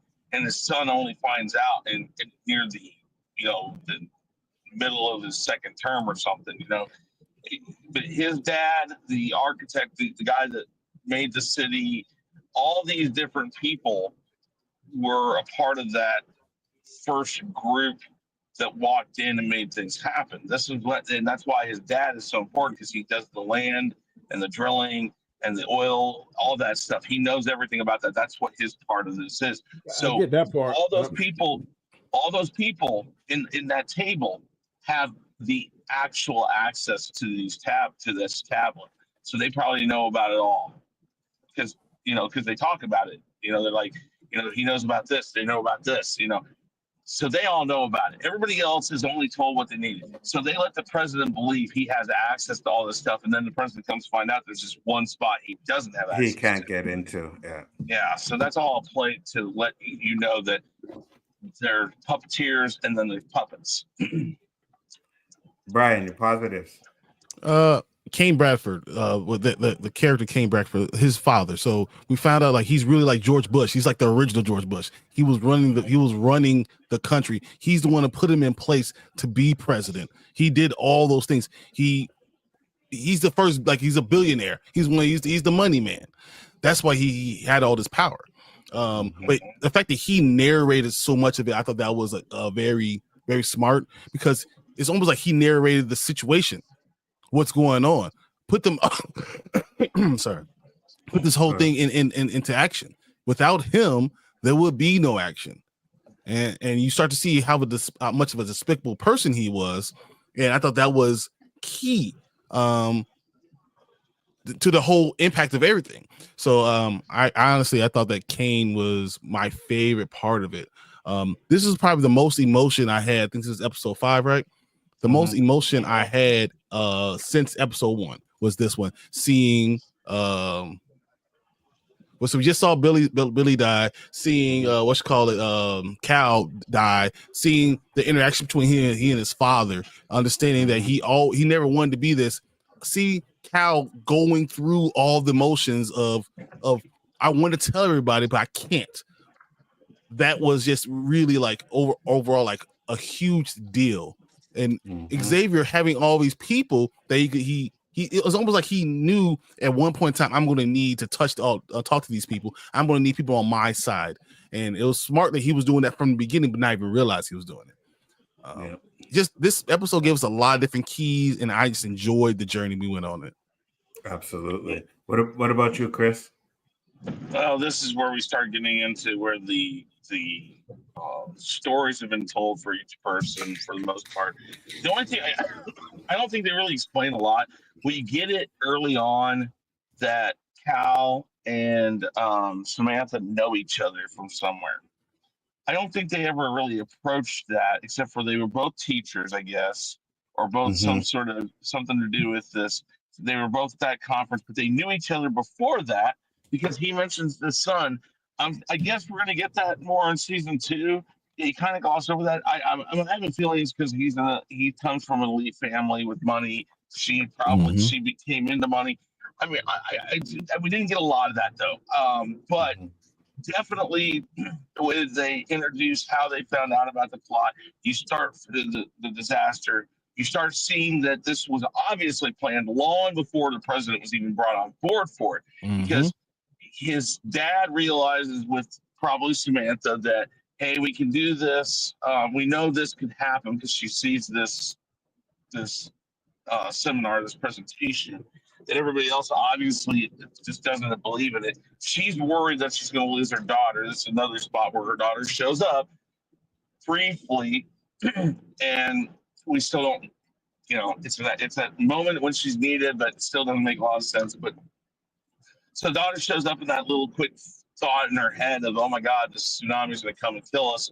And so she's all right there. She's like, I'm going to take this money that I've began to get, because obviously she just keeps amassing massive amounts of money, and she's going to grab the people, and if she knows she can come up with the resources, she's going to grab the people. The first person she probably talked to was Cal's dad, and that's because when she does get all these people together and brings them to that bunker, it's already pretty much excavated. And so he had to have started long before without anybody knowing. And so that's why I'm saying there's a lot more there with Cal's dad and Cal and all that I think they're holding back for season 2. Again, at some point in this whole thing, they probably thought, wow, this is a lot better than we thought. We don't have to end this. Let's hold some of these ideas back. Kind of like how George Lucas decided when he did Star Wars, oh, I have the beginning and the end. And then he realized when it was a hit, hey, I have some other stuff I didn't get to put in this movie. Let me throw that in there. Let's do some of this. And I think they kind of, at this point, probably knew, let's hold some stuff back. But he had to be the money guy because remember Kane is the oil. He's an oil baron. That's the thing, but he understands the drilling and the excavation and all of that, and he has to have money. Oh, absolutely. But that had to cost trillions. That ain't no billions of dollar job. That's a trillions of dollar job. But you have multiple billions of billionaires. Yeah. Everybody at that table is the money people. Yeah.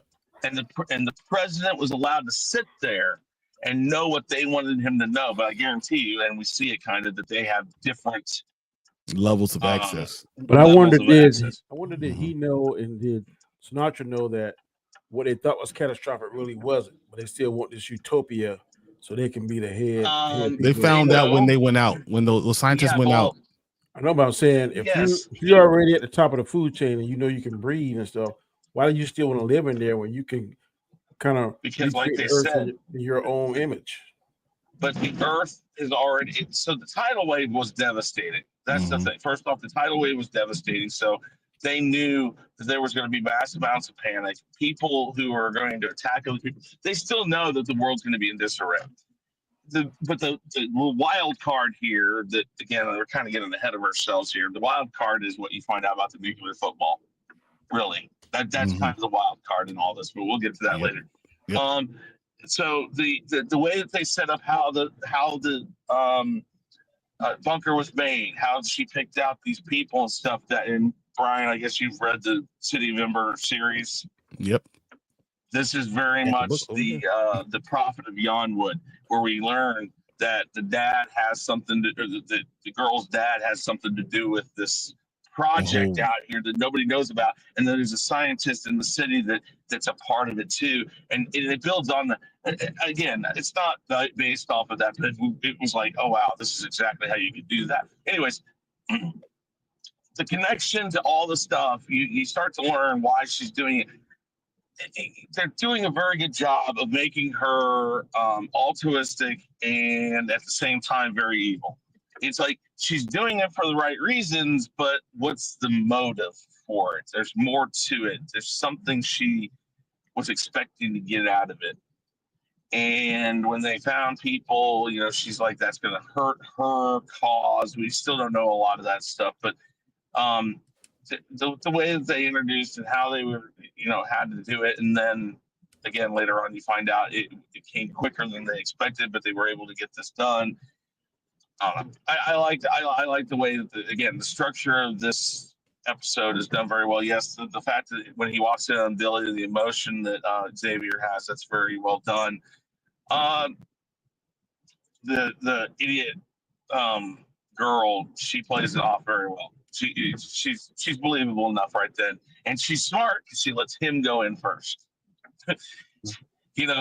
That's always a key. If you're a part of the murder or whatever, don't ever be the first one to go in and be the one to find the guy. Let somebody else find him. So that was done very well. And then the eulogy his son gives. There's some really good moments in this series, in this episode. I mean, absolutely. So I love that, him and the black girl, they kind of started talking and realizing that Sinatra is the problem.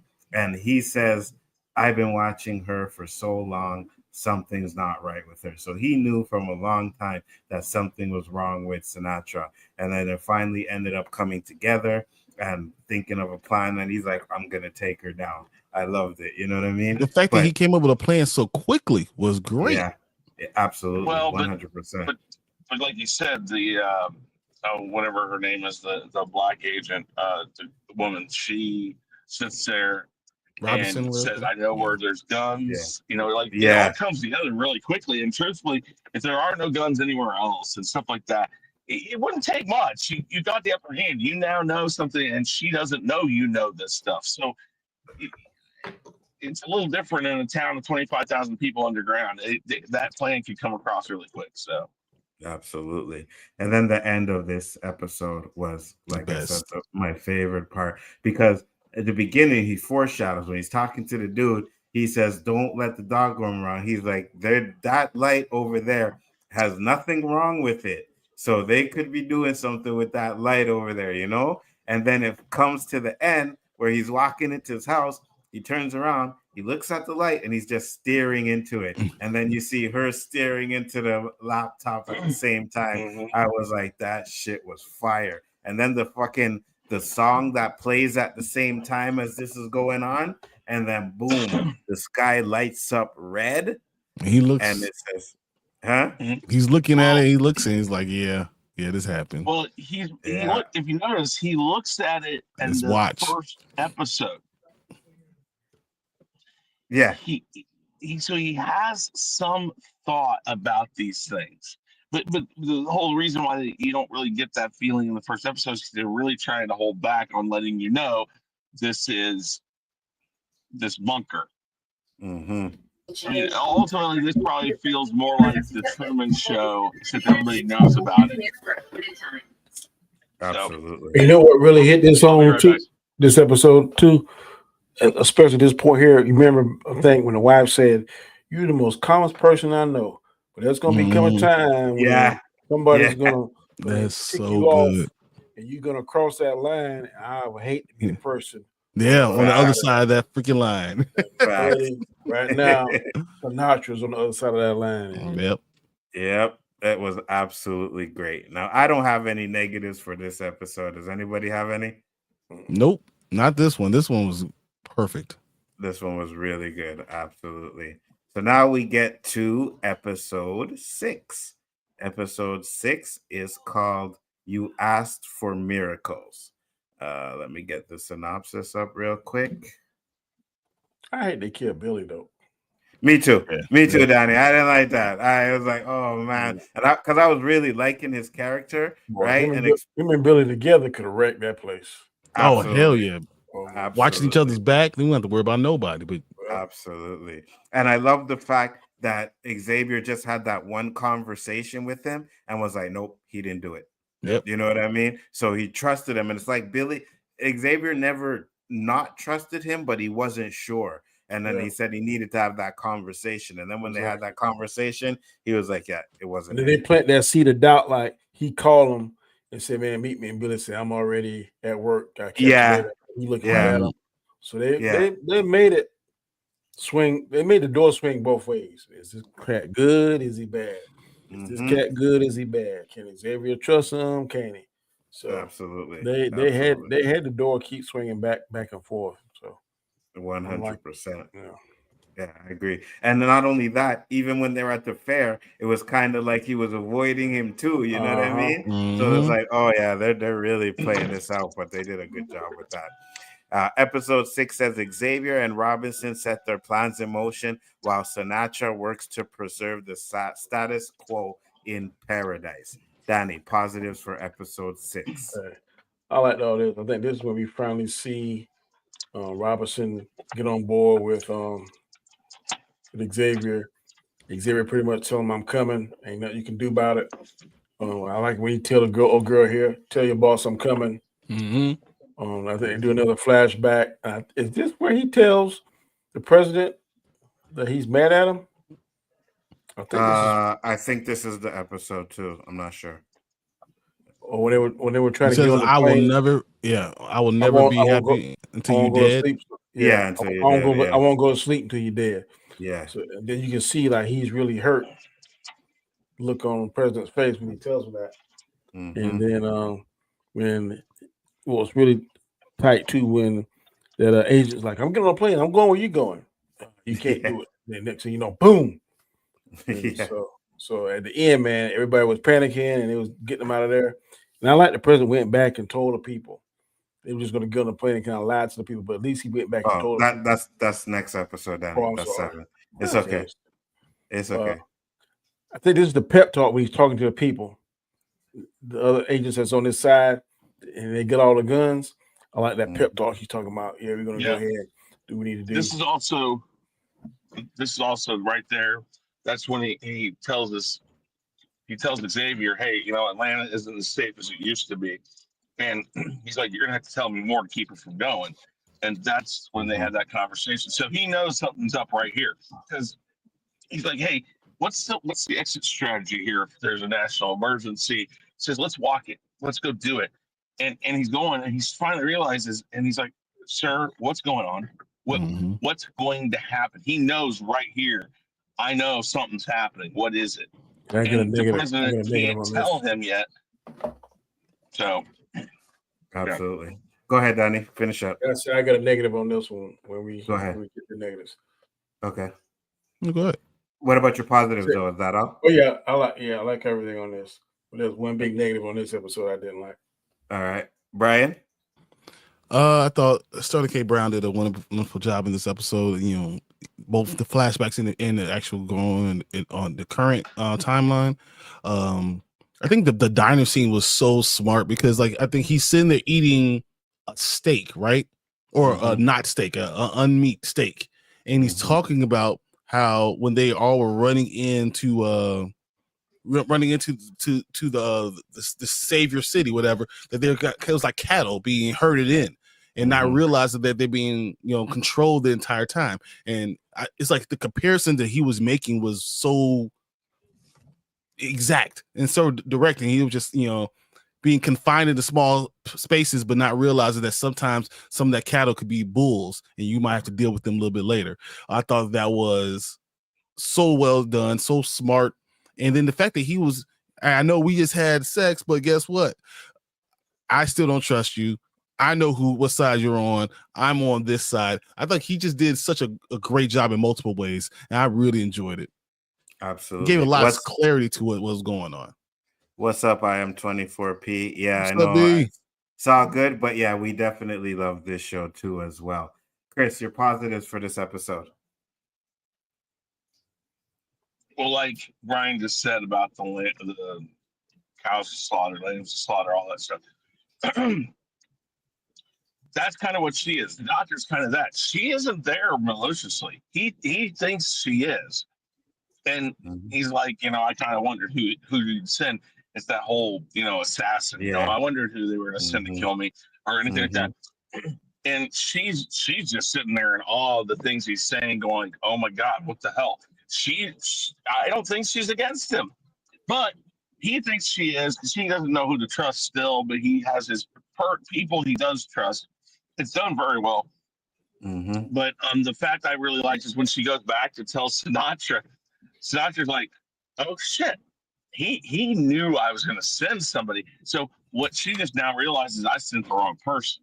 Yeah, I sent the wrong person, because if he knew, I should have sent somebody else, or I should have showed up. This is when she realizes that what's going on, she ends up staying at the house. That's the whole thing right there. She now realizes he's already thought about this. So I should have just gone, and then I could have gotten what I wanted. And the fact that he cuts the band off right there in front of her, those things, that's done very well. The stuff we find out about the catastrophe coming, and that this is when Xavier figures it out in the flashbacks, all that stuff. So the thing I haven't figured out yet is when they tell him about the tablet in the Oval Office. I'm trying to figure out that happens after this, because he finally lets him in on it. I assume that's what it happens, but yeah, it's all really well done, really well written. I think that the whole part where the lights go out plays into his hands. I think that's what he wanted her to do, because I don't think anything was going to actually show up. I just think he was trying to force her to do something, so everybody was reminded where they were, what was going on, all those things. Absolutely. I'm like you. I really enjoyed, the plan that they had to take down Sinatra. They got the guns, you know what I mean? They went in and they're like, okay, we're going to do it this way. Says keep the guns out of people's sights, but it just was to see them all working together to take her down was great. And this reminds me of a Captain America moment, man. Facts, Daddy. And stuff about to hit the fan. You need a motivational talk. Just right here, if there were any doubts in his leadership ability, he cleared it up with that speech. Absolutely, 100%. And then this is the part you're talking about. He says, "My wife hasn't listened to me in 20 years, sir." So he's really needing more. And I think that's the reason why he has that animosity towards the president, because listen, you could have told me something here. You know what I mean? But he couldn't. And that's like he's upset the wrong person. He should have been upset with himself. If he knew something was going on, sometimes you gotta put your foot down and tell your wife, "Hey, no, you're not going. Trust me." Yeah. There's some 100%. Things too that would kind of put even more animosity. Your family's here. You got your wife, even though y'all got problems. He told her not to go, and she ain't going nowhere. You know what I'm saying? Even when they got problems, and he said she's going to divorce me after this election. You got your wife. You got your kids. You're supposed to be boys. So I don't disagree with what you're saying, Brian. I'd have been like, "Look, you ain't going. You ain't going. I just have to sleep on the couch in the doghouse, but you're gonna thank me the next day." The thing is that really going to stop her? He basically says, "I could do anything. I could say anything. She's not going to listen to me." And that's the whole thing. By this time, she's decided, listen, no matter what you're doing, no matter what you're going to do or what your job is now, I'm going to do my thing. I want to be this scientist. I'm going to do this. And then that's when you ask her, so you want to risk your life on it? You want to bet your life on it? For your kids, but what's your proof? Kids. Again, I don't have to have proof. I'm just telling you that I work for the president. I'm letting you know this is me betting your life on it. That's it. Going on. But again, some people, and I think that's what they're trying to set up her character to be like. And maybe again, if he gets to her in season 2, which I think we all pretty much think that's going to happen. If he gets to her in season 2, maybe this becomes her character arc. She won't buy it unless there's solid, concrete proof. And you could say everything, but if you can't just say, "Here, look, I know this is what's going to happen." Maybe that's what she wants. Maybe that's the only thing she should listen to. I'm just saying, I don't find. Or you could have physically did something and let her just be mad and say, "Well, I told you, dumbass."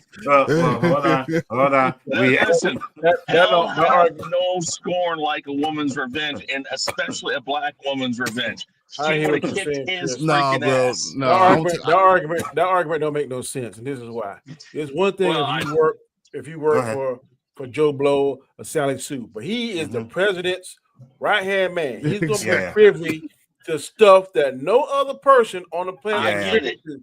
And if you come back home, if my wife, whoever come back home, or my son say, "Hey, look, Daddy, I'm just letting you know. I don't know exactly what it is, but in the next 2 days, stuff gonna hit the fan. I ain't get on that plane." Well, they didn't know it was 2 days. That's the No, they problem. didn't. Too, But they even still, said, like, but there's ways where you can be like really convincing to where it's like, listen, I know you want to go and do your job. I know you got to do this, but I am telling you that something is going to happen, and you have 2 kids. You do not want to take the chance of you getting out, or you know what I mean, like something happening and you're not being there with us. There, yeah. I'm telling you I'm that going this to is say the same thing that I told people when The Last Jedi came out. I can see how Luke is Luke in that movie. I can understand this scene. I can get there without very little effort. But I get where you're coming from too. See, that's the thing that made me okay with people who hated The Last Jedi. I get it. I understand. I do see where you guys are coming from. I just can buy that he can't talk her out of it. Let's just not talk about The Last Jedi. Let's just. I'm so sorry. I'm going to bring that up. That's where a lot of my points come from. Danny, what's your negative? Because I have one for this episode. The negative is that he lied to him and said, "Man, go talk to the general." And the general, he knew, and then he told him a few scenes later.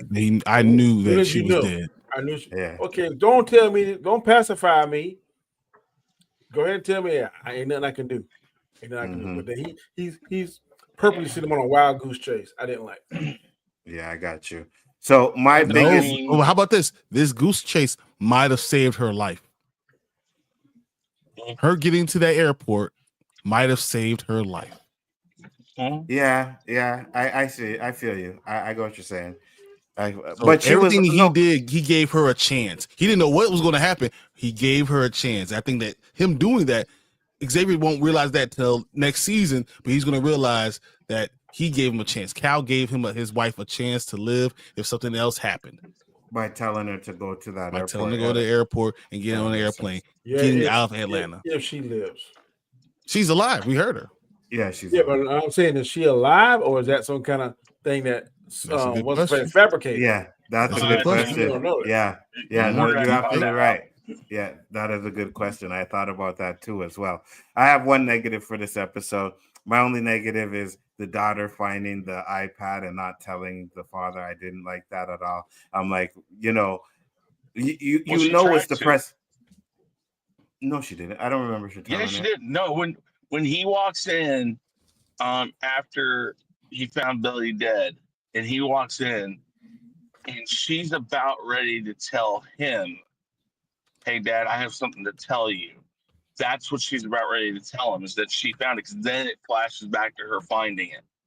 And he stops her and says, "Honey, I got something to tell you." And that's when he thinks tells her Billy's dead. Billy's dead. Yeah, Billy's dead. And that interrupts it. Yeah. So no, she didn't tell him, and I think right then would have been the time, "Hey, Dad, oh wow, that sucks. But I have this." There is, I see your point, but no, she did try to tell him.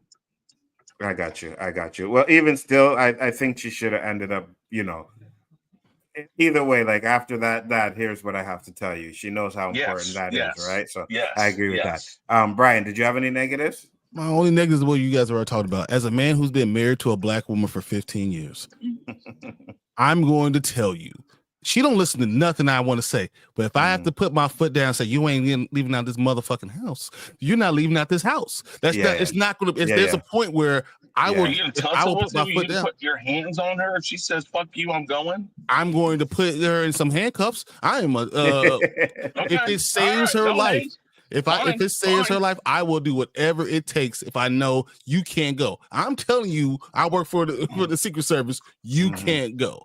I'm going to ground you. I'm going to call in and tell them your passport has been revoked. Like, I'm going to stop you by any means necessary because I know what's going on. I will say this: rip up the passport. You're not going. Yeah. Yeah, I agree. What were you gonna say, Chris? I'm sorry, Chris. Good. Um, We You lost you. chipping out. Yeah, you're chipping out of it. Go ahead. I just pulled back in. The way he handles his dad, he retires his dad for him. I guess you got a point there. He did something like that. It would have made more sense if he just said, "You know what? No, bitch, you're staying here." Yeah, you're not going. I get that. Mm-hmm. I get that. I thought that was the only thing. It wasn't in his character. Like, yeah, he lets her be whatever because he likes her because she's a strong black woman. That's great. But at some point, you put your foot down and say, no, you're not going. And for you to be as strong on the outside, if you really cared about your family, you take that same strength and say, you're not doing it. And she knows him. And she already said that last episode, when someone crosses that line, God help them. She's not going to want to cross that line. Who was that right there? That was just a general. General that. Yeah, he's the guy that figures out about the nigga with football, what they can do. The EMP, right? Yeah. So because we're on episode 7 now. Says Sinatra and Xavier confront the past, returning to the harrowing day that brought them to paradise. This is the best the best episode. Yeah, because you see just how evil she is, because she don't want him to activate the EMP. I'm like, exactly. Oh, yeah, absolutely. So what are your positives of this episode, Danny? I'm positive that Sinatra is going to hell when she dies.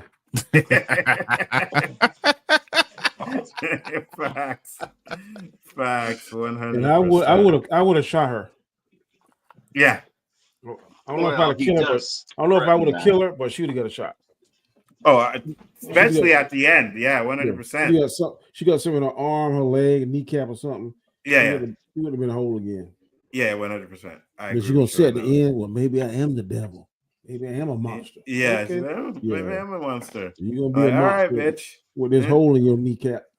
That's exactly Danny. She's like, oh, I got your kids out, and oh yeah, bam, shot in the kneecap. All right, you got another kneecap. If my kids are not here, all right, in 5 minutes or 10 minutes, I'm going to torture the hell out of you. I would have been like the Django Unchained, buddy. 100%. Shot in the next kneecap. Boom. I'm dead serious. You got calves, you got thighs, you got arms. You know what I mean? Fingertips. We're going fingernails. We're pulling all that out. Yeah. You better get my kids over here. But I agree. Anything else, Danny? Any positives for this episode? Because I think this episode is the best one. Keep going too. This is 7, where it's the day everything happens. Yeah, this is crazy, man. I'm just amazed at how calm those generals was on the other plane. Oh, we're not gonna make it. Sir, there's a man. I've been trying to link up or do something. Facts. All right, Brian. I got a lot of positives because I think this is the best episode by far. Them killing those people in the White House. Facts. Oh my God. He's like, oh, when the president told everyone the truth and all those people in the White House were not about to let them go, and them killing them with the guns, like right in their face. The people that they've known for years, killing them. That was vicious and it was realistic and it was amazing to watch. That was this whole episode was just like perfect. I really think that, except for one part, I have one part that I didn't like. But the rest of this episode was just amazing. And the way that female asked him to save her. Yeah, her family son. member. Oh, man, that was tight. And he said yes, and she said promise, and he didn't really say promise, but he shook his head like, yeah, you know what I mean? Yeah, it was great. Chris, go ahead.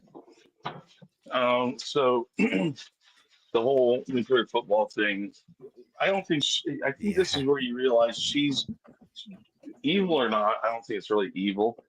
I think it's just her saying, listen, even if you stop that, these people they're going to be in hell. It's still going to be just mass casualties, mass problems, all this stuff. And so I think she's just trying to say, don't do it because it's not going to change anything. But why he does it, and the reason why she tells him about it, in the scene where he's sitting there talking with her, and she says, what you don't know is what he did. he gave his wife a chance, and that's why he did it. He's like, Mm-hmm. yeah, I know it's still going to be crazy. I still know people are going to die. I still know people are going to, they're still going to be fighting and all that. But if I can save her, I've upheld my promise to him.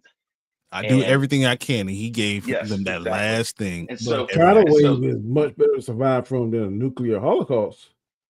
Yeah. Oh, for sure. Yeah. So yeah, for sure. give me the water. Yes, but the thing is that the way they handled all that, I loved how they did that. I do like the part where he says, "Hey, if she doesn't leave, shoot her." Like, that's the moment when he knows he still has control over a situation. That he obviously knows that she's in charge, that she's the one that can make things happen. But he knows right then he's got the upper hand, so he uses it. And obviously nobody knows he did this.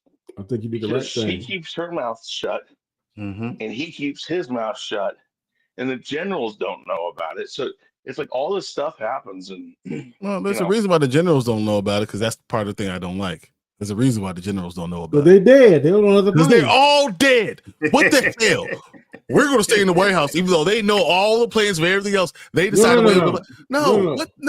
The Secretary of Defense, Joe Holt, knew about where they were going. Yeah, but they were on the other plane, and the plane got damaged. That's what he said. And they decided to stay in the White House. Nah, bro. All y'all other motherfuckers that are on here, y'all going to get off. Get up, get out my seat. I'm going on this airplane. Wait, did they? No, they got on the plane. No, they were on two separate planes. Yeah, there are two. Yeah. So it's two planes. They're on a plane now, and the president, and all the president's people got on the plane, and then his people, and then the generals decided, okay, we're going to stay here in the White House to let you go because it's already too late. And I'm like, no, they're not in the White House. That looks like that's on Air Force One. No. Yeah, they're on the plane, but watch what it says. Our plane isn't going to make it to the bunker. So they're on the plane. They're on the plane. You got damage in the flight.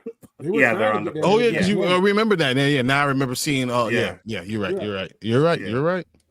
Yeah. But so they were trying to, but that plane, something happened when they were taking off.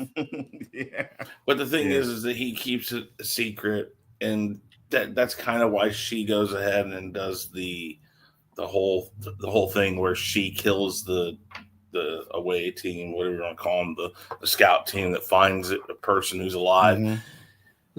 She has to maintain this thought process. I mean, she even tells Billy, "Oh, they could have or she's telling the team, she's like, "Oh, they could have radiation," and they're saying, "Well, there's radiation levels, but they're not that high." And then when he goes up and he kills the bartender's wife, she's like, "We can breathe here," and then he pulls off his mask and realizes, okay, this is different than we thought.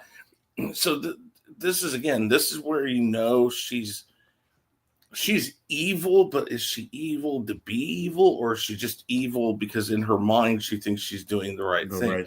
It's the altruistic side and the evil side. They're somewhere in the middle. She thinks she has no values though. If you value human life, and I think that was the biggest thing about Cal. Cal still valued all Americans. He still want to give all people a chance, not just the ones that they deemed okay.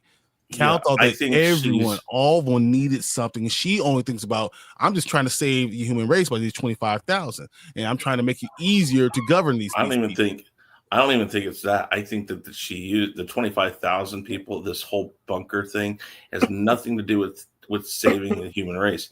Here's the thing: she uses the play of saving the human race to just save her and her daughter. I don't even think her husband is on the top of the list. I think she's just trying not to lose the kid again. No, but she had enough money to do that for just herself. She didn't have to do for 25,000.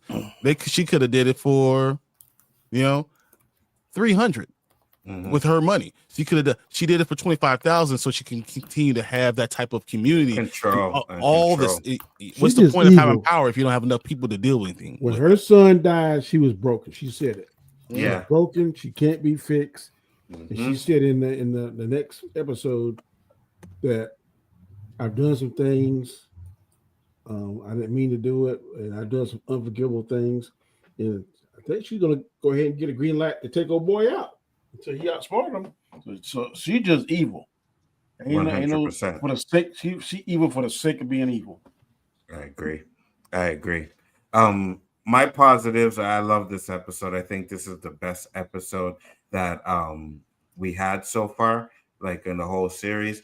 And I love that we got actually what happened. Because for me, I was always like, okay, it was a nuclear war, right? I figured that much as well. And then we find out, no, it was actually a natural disaster. But it explains, and I think it's perfect the way they actually said how the nuclear war would happen, right? Because a lot of these countries realize that, resources are going to be very slim. So what we need to do is we need to take it over. Yes, take them out to take over the resources. And it seemed like that, like when I think about, like B said in the chat there, I am 24 said in the chat, like the way this administration is going, I could see that. You know what I mean? And when I'm watching this, what's that, Danny? I said big time. 100%. And even when I'm watching the scene where they're actually killing like senators and people in the house, and people are panicking and everything, I'm like, yeah, I could see that too. Yeah. You know what I mean? No. He knows as soon as the president turns back around after he talks to the guy about, he's like, oh, I'm saving up for my daughter's birthday. It's tomorrow. He realizes nobody believes this. It's just cautionary. So he's like, I gotta go back and tell. And as soon as he does that, as soon as he says, I put me back on, Xavier's like, let's go get the guns. This is not this is gonna be chaos, and they're gonna fight us. And that's what happens. So that's done very well. Absolutely, 100%.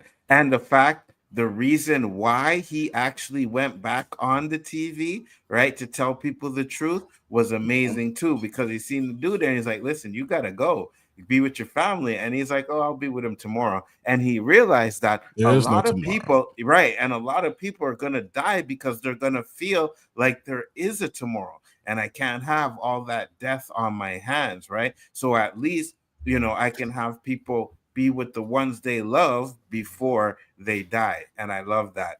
And then this scene with this Secret Service guy where he was like, oh yeah, I just started the other day, right? And they're about to get on a plane. And he's like, no, I'm getting on this fucking plane too. I would have been like, yeah, 100%. I would have done the same thing with you, bro. I'm getting on this plane too. Where you're not leaving me behind. I'm watching all these people. You want me to kill everybody and then let you go by yourself now, bro? And then, yeah, you know what I mean? Like, that's funny because they're taking off and the police officers are still holding them back. Like, I would have been gone. They don't know though. They were out there. The speech wasn't played to those people.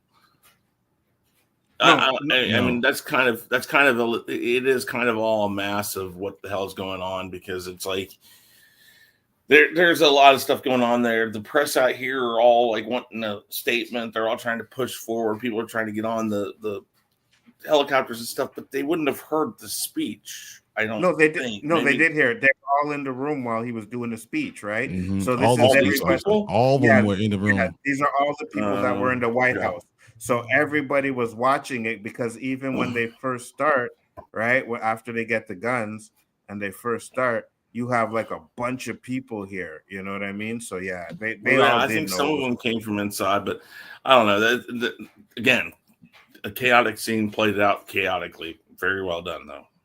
Absolutely, as it was supposed to be, man. You know what I mean? So it was absolutely great. And then we find out that, Sinatra, again, and I think we'll get more of her motive in season 2, but I'm with you, like Chris. I think she is a monster, but at the same time, I think it's because she felt that power. You know what I mean? She got a taste of power, and she ain't want to let it go, because what the EMP did, right? Yeah. So that's the reason they had no communication with the outside, right? Because he set off the EMP. So like exactly. So that's the reason why they don't know what's going on outside. That's why they had to send people out, because he did that. Now, if all this other stuff happened and they were able to communicate with the outside, then maybe she would have been more willing to see if some people are out there. But because she knew that happened, she no longer could communicate. She wasn't going to risk her power. So that EMP kind of put it set in motion the fact that she was going to kill anyone that tried to get close to that place. Yeah, but she did send people out there and then realized that people were out there and she had them killed, right? Yeah. You know what I'm saying? Because she didn't want to bring them back. Yeah, it's about her power, the control of power. It's about her power. Because now if you tell people that people are alive, then everybody's gonna want to go out there and try and find their loved ones, right? Mm-hmm. So that's why when you see the scene after he shoots the bartender's wife, it shows the radio device next to her that's on, and that's how they know that's how she's getting these communications, is because it's a long range radio receiver, basically. Yeah. Okay. And the last thing is the president did the right thing by pushing that EMP, because you see nukes starting to fly up everywhere. But I'm like, oh damn, you know what I mean? And it's, and I'm gonna say it, Americans, but American typical fashion, we're like, no, we gotta send our nukes too. You know what I mean? We gotta send our nukes. That's what they say. They say, listen, after this is all said and done, at some point when we do resurface, because the generals are thinking. And rightfully so. And again, Brian, you'll know that the city of Ember thing brings us up too. Eventually, they knew people would resurface, that they'd have to deal with the world above. And the generals are saying, listen, the Russians, the Chinese, all these people are going to launch these nukes because they know whoever survives the best, it's going to be control of the whole world. It's going to exactly. Yeah. And so, So you didn't watch Batman? You should have watched Batman. They didn't do that. Where are we at with I'm gonna go to my final thoughts on this one. Okay, go ahead. I think I lost my train of thought, but yeah. So like I said, I think he did the right thing by hitting those the EMP, right, instead of letting the nukes go around. And he was the only one that knew about it, right? Because he says, this little thing, the football, everybody knows about this, but nobody knew about this one. And then Sinatra's trying to get him not to do it. So all of that exchange was great. If you guys have any negatives, does anybody have any negatives for this? Yeah, maybe. Did I give my positive of this one yet? Yeah. All right, Brian, and then Chris. Go ahead. No, Chris, you go, and then I'll tell my negative. Go ahead, Chris. I don't know if I gave my positives of this yet. Okay. Give you positives. The whole like you said, their exchange, this nuclear football, the light switch thing, I didn't know what that meant until this point. And then I'm like, okay, I get it.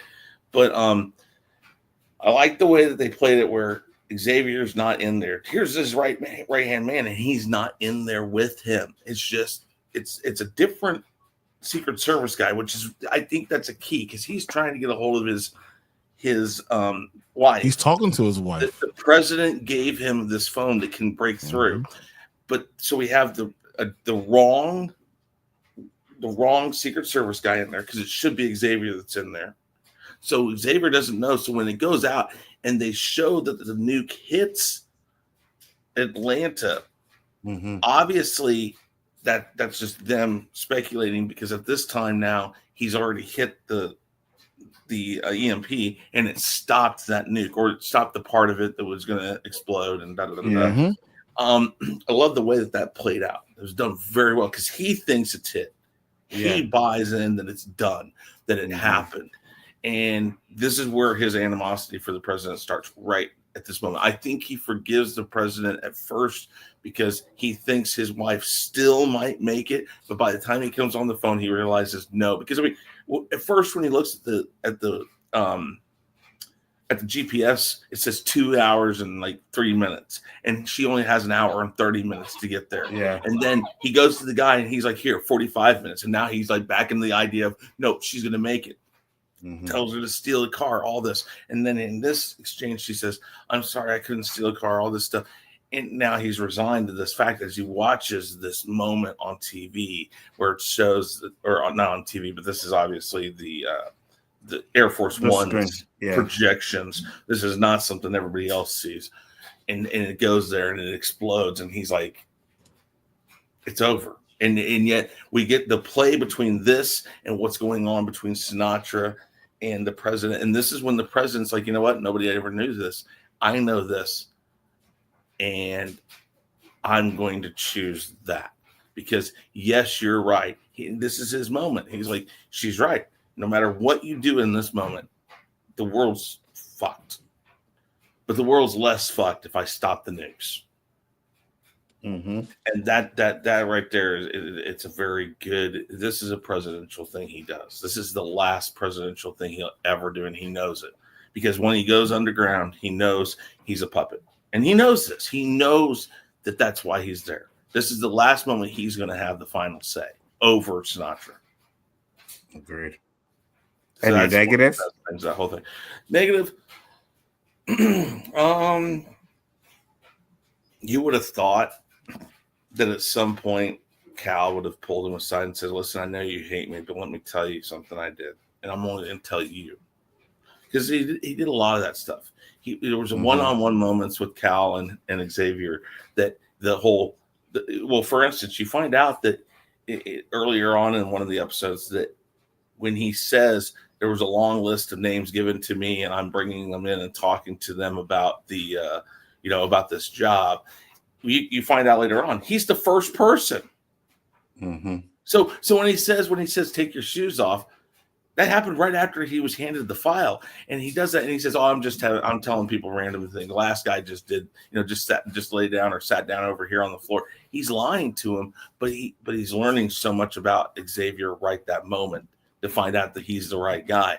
So you would think that he would be willing to just tell him at some point, like especially right before he died.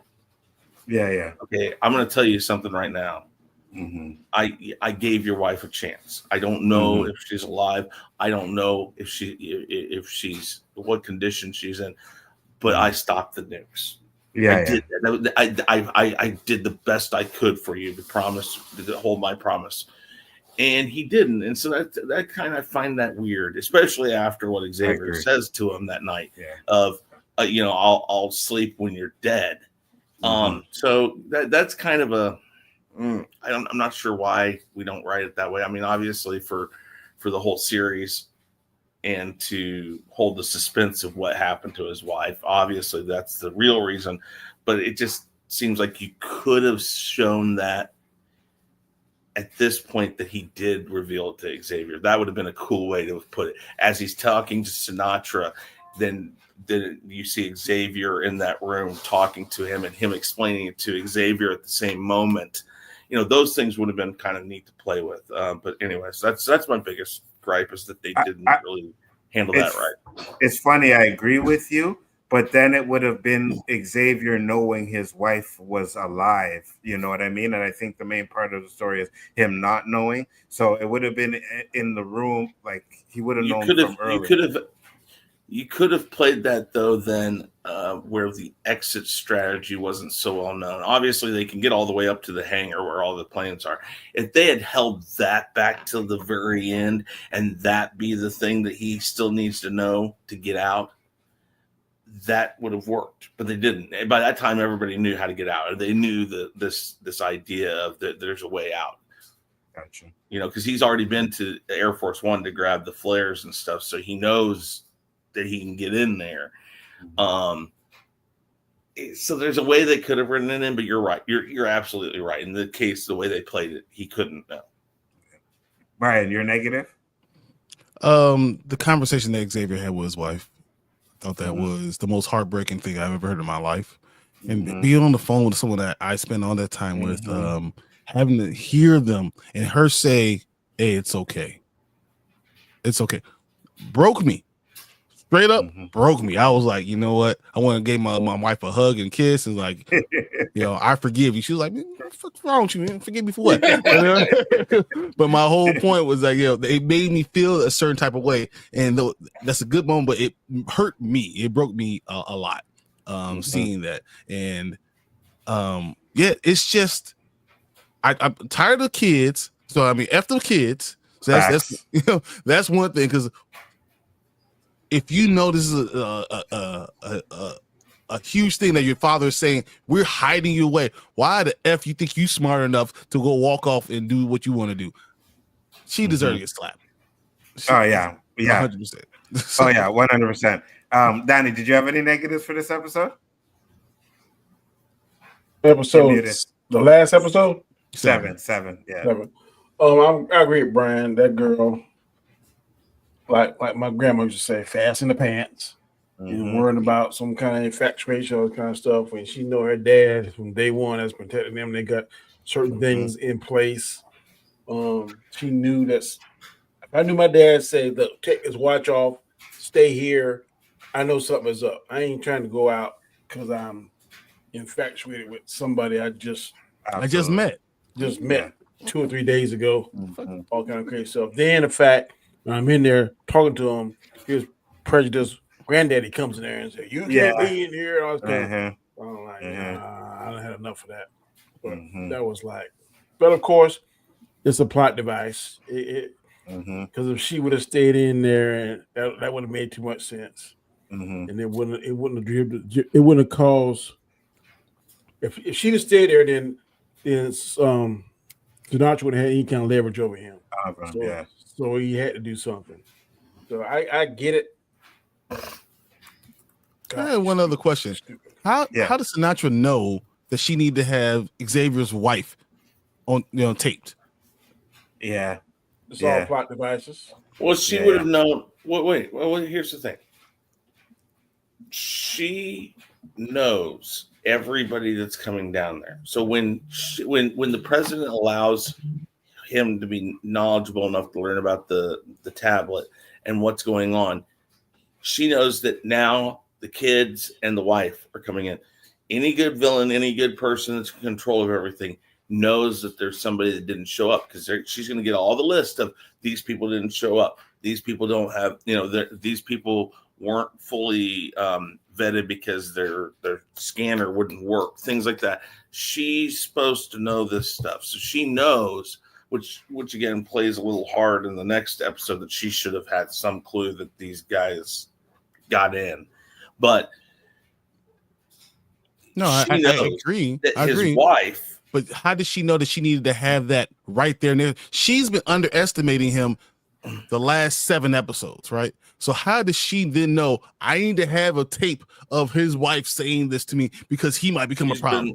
She never thought that he was a problem ever. So how did she know that she needed to have that on her person? Because then. Well, okay, does Batman think that Superman was ever going to be a problem? He knows that if it becomes a problem, he needs to have a way to stop him. But so she that's doesn't the same see thing him here. as Batman. No. She doesn't see him as a issue. She didn't see him as anything. Even if you don't see him as an issue, you still, because this is somebody that's in that upper echelon of people. This is not just your random person in a house doing a job that you brought him down here to do. He's the right-hand man of the president. He still is. So this person is in a position to possibly at some point compromise something that she's trying to do. And she knew that she needed to keep that in her house just in case he tries to take over the world. But she underestimated him all of that. every other. I don't know if that's why she has it. But she underestimated every other place, so that's why I didn't understand. Like she always underestimated him. So why is all of a sudden she thought I need to have this from him? This even is though the moment. Well, all these other people she had. Did she have Robinson? She's underestimating. Well, I'm just explaining why I think she was ready. Why she didn't underestimate him this time is because she's done that. She's been underestimating him. So when the lights go out and they start taking her to the bunker, she changes her mind and she's like, I bet you I know where he's going. And this is when she starts to say, I'm going to be ahead of the game. So she goes to her house, sits down there, and is ready to confront him. Yes, and this is where it goes. Now I understand. She happened to have a device ready for just his wife. I think she has a recording of all the different things, and she just happens to know that she can pull this one up. Maybe she got it ready when she got to the house because she has them all on the computer somewhere. I don't know. I understand it's a little plot devicey, but it's very plot devicey. That's what I'm saying. It's very plot devicey, and that's. She wouldn't normally, because she didn't see him. The whole point of Xavier being able to do all this stuff is because Sinatra underestimates him. Mm-hmm. So she underestimates him. She won't see him as a risk. So why would he'll be the main person, not not Robinson who's sleeping with the president, not anyone else that's been there. Why is she thinking he is the one that I need to have his wife ready to go just in case in my back pocket? Like it just, I feel like the underestimating of the whole thing didn't make sense. But if she had heard that again, 5 years, 4 years, whatever, that they've been down there, and for several years after the team went out to look for people and that radio device got put out there, she may have heard it and thought, I might need this at some point, and she put it away. And then when this came up, it just so happens, okay, I got to find that. I know I put it in here someplace. Again, I don't think they explain it too well. I don't think it comes across done right, but I just think that maybe she would have something like that on hand just in case I needed to try to control them. And it doesn't work anyways. I got you. My negatives for this episode is fuck them kids. I say it all the time, right? The girl, she ran out. You got to understand, if your father, like you said, takes out a bracelet, puts you somewhere in private and says, don't move from here, you have to know how serious the situation, and then you shouldn't move. That was my biggest issue for that one. And now we get to the final. Yeah, pretty much. That's why you got to say fuck them kids sometimes. And we get to the final episode, which is episode 8. Episode 8 is called The Man Who Kept Secrets. And basically the synopsis says Xavier and Robinson. I thought. Yeah. Rushed through what, Danny? This last episode. It seemed rushed to me. A little bit. I can agree with that. Xavier and Robinson race to find President Bradford's murder before it's too late. So let's get your positives, Danny. Your positives for episode 8. Man, I did not see old boy, the librarian. I did not see him coming. Yeah. So that was very well written. Now when we go back and see when he had hair, and then once he cut hair, it was mighty convenient how he got out of prison and then was able to get the guard identity and do all that kind of stuff. But I didn't see that coming. But the way they tied it up, wrap it up was really good. To me, it was a little believable, but I liked it. Who in the world would think of? He wrote down the book number on that cigarette. I'm like, bro, yeah. who would do all that? But it just shows what an analytical mind Xavier has. He backtracked. He went through and saw everything, found the CD, found all that kind of stuff, found the way out. Like I said, it seemed a little rushed to me, but they made it work, and I was like, man, how do you see that? Because at the end, when he's about to take care of business, I was cheering for him. Yeah, go ahead and do it. Go ahead and pull the trigger. Go ahead and do it. Right. The way he got the best of the two guys that had the guns, he was so distraught. And reached down and got that gun. And pop out. So, hey, Xavier, there's your next T'Challa. He's the variant. He's the variant T'Challa. Facts. Facts. Brian, positives. I thought that it was a very original story. I didn't see the librarian part of it. I don't understand why they would allow people to come in if they don't have them on the list, or something was wrong. Why wouldn't you just say no, you're out, and just kick them out? Because if it's you're killing half the world, what's the point of keeping these people in too? Why am I bringing you in if you have no good answers for me? So I thought that was kind of weird. But as you said, we said before, if you have cattle and you're trying to herd cattle, some people slip through the cracks.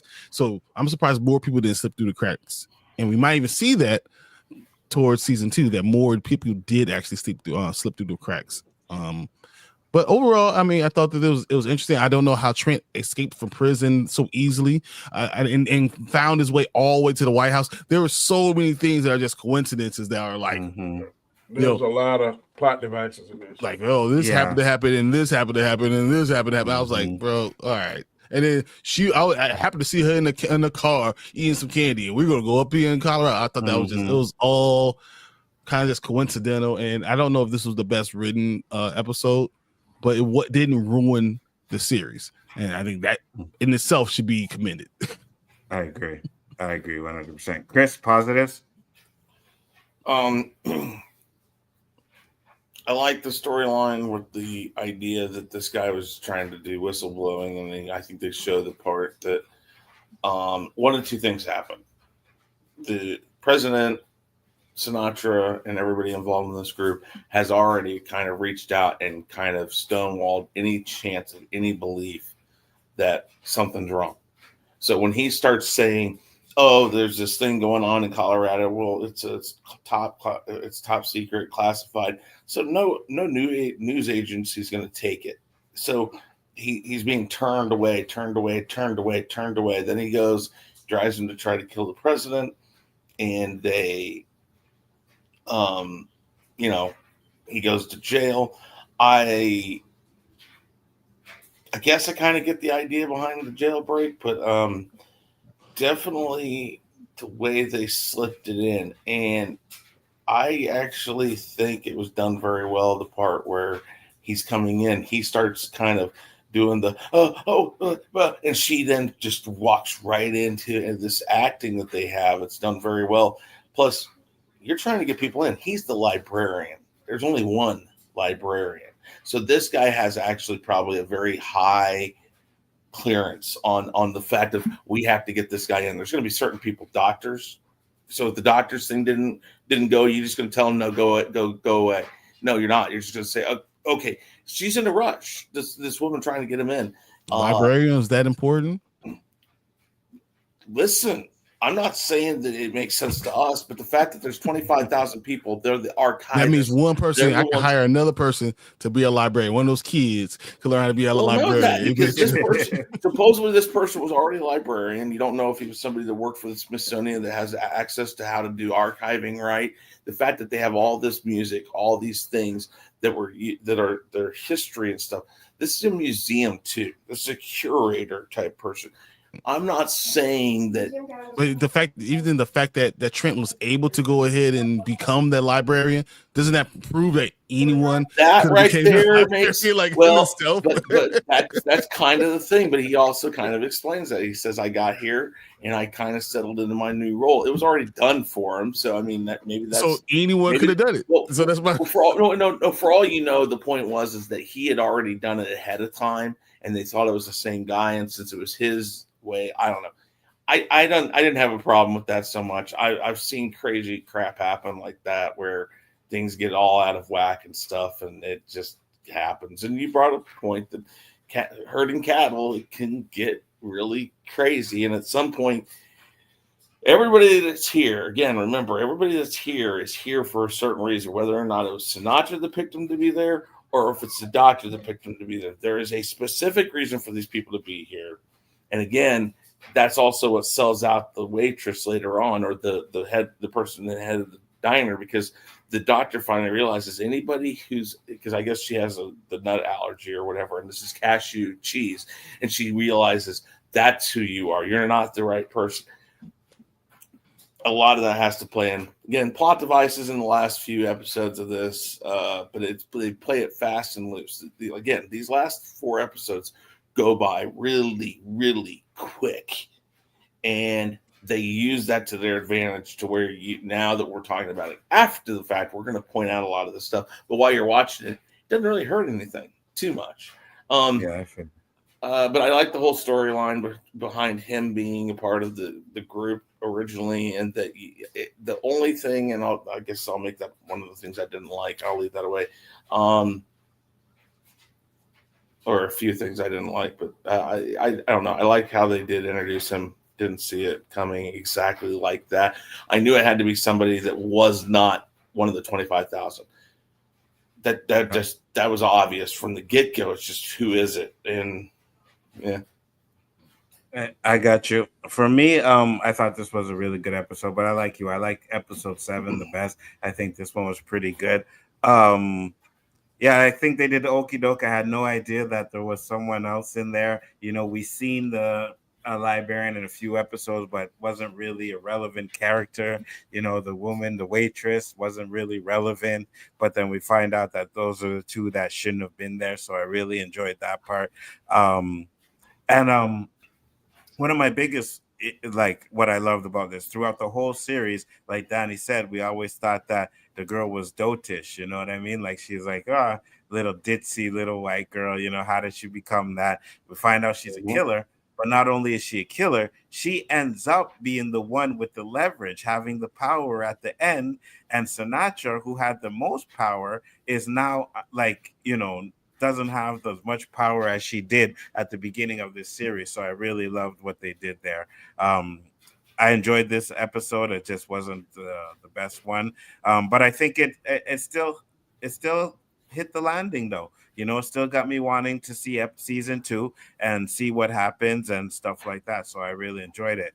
We're gonna get into the negatives. I know Chris said he had a few negatives, so Chris, I'll start with you. What are your negatives? This guy's been there for 5 years or whatever, and he just forgets about his grudge against the president. It's 3 years. They're down there for 3 years. Okay, 3 years. He just forgets about it, but the president's never been in there before. He's never seen the president walk around. They make it very clear that the president goes to the bar, goes to all these places. It's like he goes around a lot. So what, this guy's never seen him, and it's the one moment he walks in to do this mixtape for his son that spikes him. What about walking in and saying, "Hey, I want to make a mixtape for my son," would spike your anger for this guy? He's a father. He's coming across like a father. How is that a problem? But more to the point, what the hell does people in the construction crew dying have to do with the president, him hating the president? The president isn't the one that started it. That's the point. It was Sinatra. I think it is, but that's just not. No, I think you're right, Chris. That's what I'm saying. I'm agreeing 100%. You're 100% right. That's the biggest problem with this episode. It doesn't play right. If he was going after Sinatra, like for instance, we have found out that Sinatra was in the room and they were discussing, "Hey, I think somebody's after us," or something like that. And then she leaves just when he's going to attack, and he's like, "You know what? I'm going to cause problems. I'm going to kill this guy." Or maybe they were both in the room. I don't know. Just something different than that. It's like he kills this guy. He so much so that he hits him twice to make sure he's dead. It doesn't really track very well.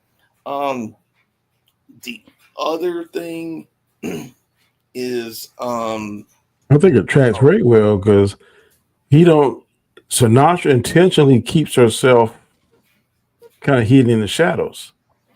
For all intents and purposes, most of the people, the normies, think that the president's running the show. But actually, that's the thing. But he's I'm on Danny's side with that one. Yeah. Well, he's a part of the construction crew. This is what I'm saying. So it has nothing to do with it has nothing to do with any of that. It has everything to do with the fact that he's mad because the president didn't commission that this thing being built. So if he did any research, he'll know what's going on. And he did do research, and he came up with Kane Bradford is the reason why this stuff was going on. So he came after Cal because of Kane, not even because he's the president. That's what was crazy. He came after him because of Kane, not because of Cal. But why didn't he just go after Kane? Why would you go after the most because he didn't have person in the world instead of Kane?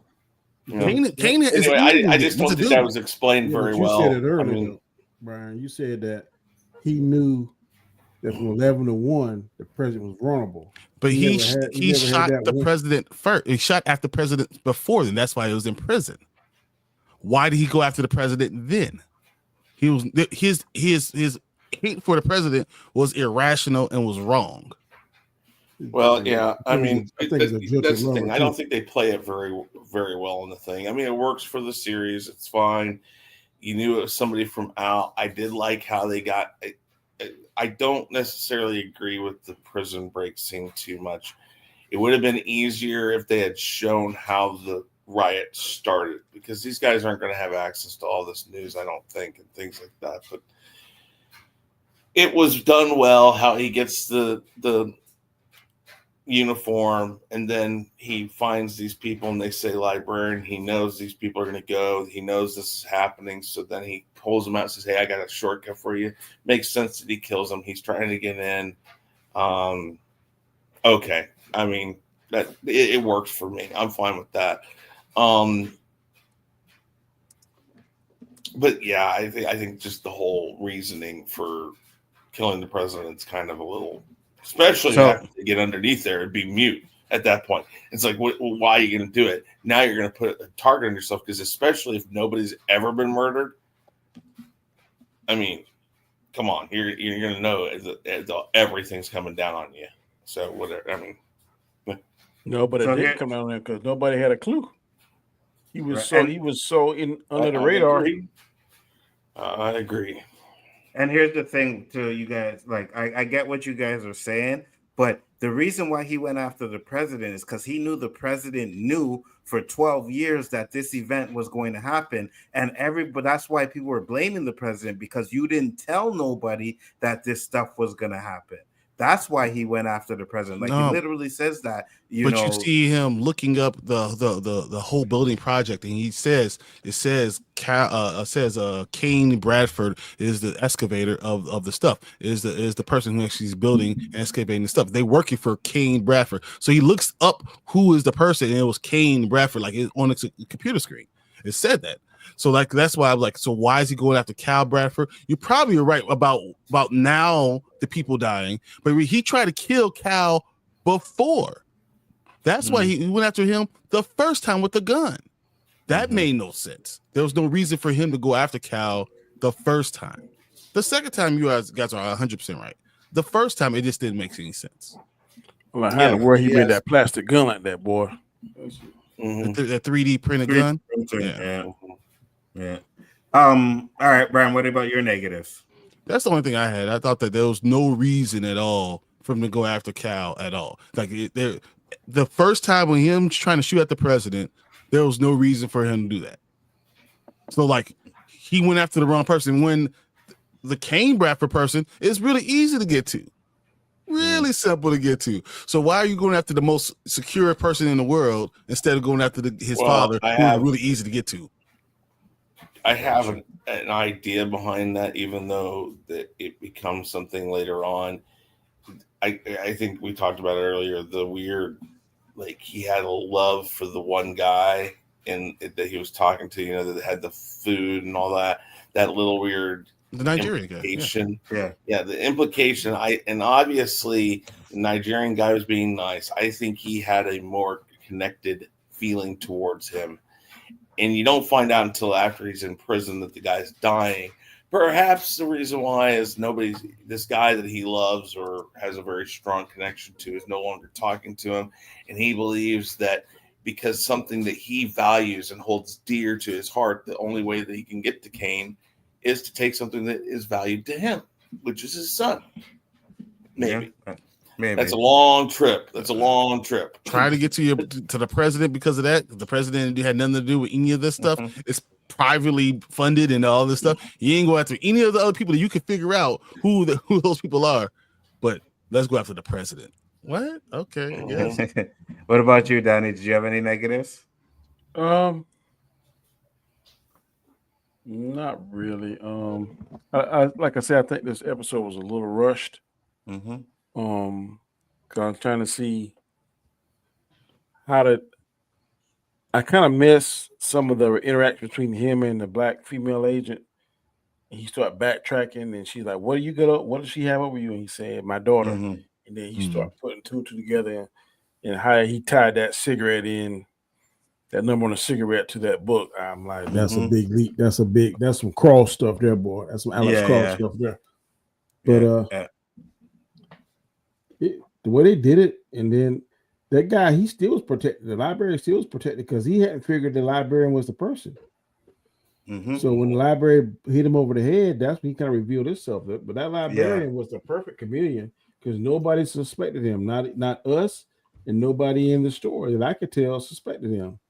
Absolutely. So he kind of told on himself, so to speak. I don't even think that Sinatra knew who killed the president. Nope, nobody did. No, I knew she didn't. I knew that pretty early on. When she said that she didn't too. Yeah. You know, not just that. It had to have been somebody that nobody thought. I said it probably in episode 3 as I was watching. I said it has to be the last person you would think of. And that female waitress, that was kind of dead end story. I mean, it didn't lead anywhere. It kind of tied the flashbacks together, but she was really like a useless. Well, she was only there because they found out who she was, and because they found out who she was, they were able to find out who to tie into this guy. Yeah, so I'm with you guys there too. I don't really have too much negatives. I do think it was rushed as well. It wasn't the best episode, to be honest with you, but I it don't like the way definitely it ended. the way it ended. I don't like him going out there on the plane and just cranking the plane up and looking. Okay. I think it was a little, to me, anticlimactic. Mhm. I think it's just supposed to set up the next season. And I can tell you that girl, she must be a very, because that looked like a kill shot she gave old girl. But she's like, Oh yeah, it's going to be recovery time, and I need you You alive. want to hear my theory on her? yeah. But hold on, let Danny finish, then we'll go to that. I was just saying, she must be a very expert at what is. I want to see her military background or what is her background, because she's definitely a psychopath, because she's trying to do all this stuff for we. It makes totally no sense to me. Then that shot looked like a kill shot, but she's like, you're gonna take a lot of recovery, and now we see her with the tube and the trach in her throat and all that kind of stuff. So definitely, it was cliffhanger, and it whets your appetite to see the next season. But I think based on the previous episodes, it was a little anticlimactic to me. Not terrible, but not. I don't think it necessarily. It stuck the landing with maybe a 9.5, and it should have been 9.9. I can agree with you. If that makes any sense. Yeah, no, I can definitely agree with you on that 100%. One thing that I did like, I didn't say is, well, first off, you're right. Should have gave her the we. Wasn't that big of a deal. Just give her the damn we, right? And then second thing that I really liked was when he was about to leave in the black. I was like, I will never let anything happen to them kids. I was like, yeah, okay, that's good. And you make sure them kids stay in the damn house next time. But, so yeah, that's what I have for episode 8. We're gonna get into our grades for the series, and if you have any predictions for season 2, Danny. Oh, this is definitely A+. Even with the problems and issues, it's still an A+. Any predictions? I don't know why, but I want to think maybe Sinatra's daughter's gonna follow in her footsteps, because she's seeing such an evil parent that maybe she'll become evil with the children her age, and become I don't know why I'm thinking that, but I'm kind of getting that vibe. I kind of want to think that recording of his wife ain't real. I think just another mind game of Sinatra. Until I see her actually alive in the conversation, I just don't think that's to me, that's just too convenient for me. But part of me 60-40 want to say she's not alive, if I got to put a percentage to it. But I'm definitely ready to see it. I hope it comes out next year. I hope they don't let too much time comes in between that we start forgetting it and be like, so if they do it next year, next February, that'd be perfect. Absolutely. Brian, grades and predictions. I mean, it's an A. It might be an A+. It's right there, 95, 97%. There's no doubt. I mean, it was well written, well acted. The acting was probably better than the writing, because the writing has some problems, but that's how good shows sometimes work out, because you have great actors and they know how to fill in the blanks. That's what you should do. You should have an outline. The actors come sometimes fill it, because it makes them feel more human. Agreed. Any predictions? I think the first 3 episodes of next year, the next season, will be outside. I agree. And he'll have to. His problem is going to be finding fuel to get it back. Thank you. I'm sitting there going like, what? These planes flew in. They don't have fuel, so I'm not even sure if he's going to make it all the way there. I have a feeling that's going to be part of the game plan for episode 1. That he's going to either have to emergency land Tennessee, Tennessee. All of a sudden, the plane starts going down. Yeah, something, and he's not going to. So he's going to have to. It's going to be him in the world that is chaotic, trying to get there, and then finding another way to get out and get back. Which, again, in my thought process, why would I don't think that's going to happen, because the same way that Sinatra prepared for everything else, like he had those guns, all that kind of stuff. I'm pretty sure she had some kind of fuel or something somewhere, so he might have got reserves on the plane. Maybe. That's Air Force One, right? That makes sense to me. Is he? No, he's not in Air Force One. He's in a smaller one. I thought. He's I in a thought he was small one of plane the- to me. Yeah, I He thought he is. was more like a Jetstream or something like that. Yeah, it's a I small. have to go back and look. I thought that Anything was else? the one he came on, but no, that's it. Well, he should have took the Air Force One if that's the case. You know what I mean? Well, But maybe go ahead. that's a little difficult. Yeah, he's in a little Jetstream. Yeah. What about you, Chris? Grades and predictions. Well, there's no such thing as an A plus. I'll always say that, but it's an A. It's the top of A that you can ever get. That's whatever. It's perfect. Not perfect. It was very well done. And then, okay, I'm gonna get you guys with this one. You guys are gonna think I'm completely nuts. This is probably like a Warren or a Cole or an Elihu theory. So as long as they ain't the son of Sinatra is about 6 years older than the daughter, and Jane is probably about that way. What if, because Jane was put on this detail after she came down, we don't know much about Jane. What if Jane is her son? What?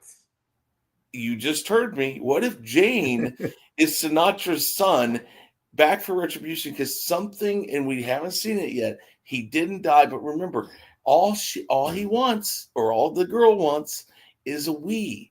So all this time that the daughter has been given just this undying love and this full on, you can have whatever you want or whatever like that. This LBG. I'm just saying, I know this is that. I'm saying that's a crazy theory, but what else do you have on that? What else comes back? There's something about Sinatra that Jane doesn't like. Jane just wanted one thing. Sinatra blew it off like, what the hell are you talking to me about this right now? And think about how the son talks to Sinatra about, what do you think heaven's like? I think it's just like this. I want it to be like this. And then that gets taken. Again, I don't have all the answers to how that could work out. I just know that Jane is something to Sinatra, or Sinatra is something to Jane. There's a connection there that is much more than just some random crazy lady, because all she wanted was this stupid we. And now she's going to control Sinatra because she has that control now. I'm just saying, it seems really, to me, that'd be this twist that nobody sees coming. That's like a lost twist. Yeah. I'm sorry. And it would work, though. It would work. It would make some sense because we don't see the kid die. And it just kind of is accepted that happened. You never are told flat out the kid is dead. She just says, I lost a kid. Well, how did you lose the kid? Lost does not mean he's dead. It's interesting, but I mean, at the end of the day, we seen him on a respirator. We seen the doctors tell him that they got to pull the plug. You know what I mean? And did she have a funeral? Yeah. She had a funeral. Yeah, they had a funeral too. Did she? Yeah, I'm pretty sure she had a funeral. Yeah. I don't think they said that. I thought they showed her at the funeral. I don't think so. I'd have to go back and check, but that would definitely be interesting. I'm gonna give it an A plus, even though Chris, it doesn't exist. I didn't give it an A plus.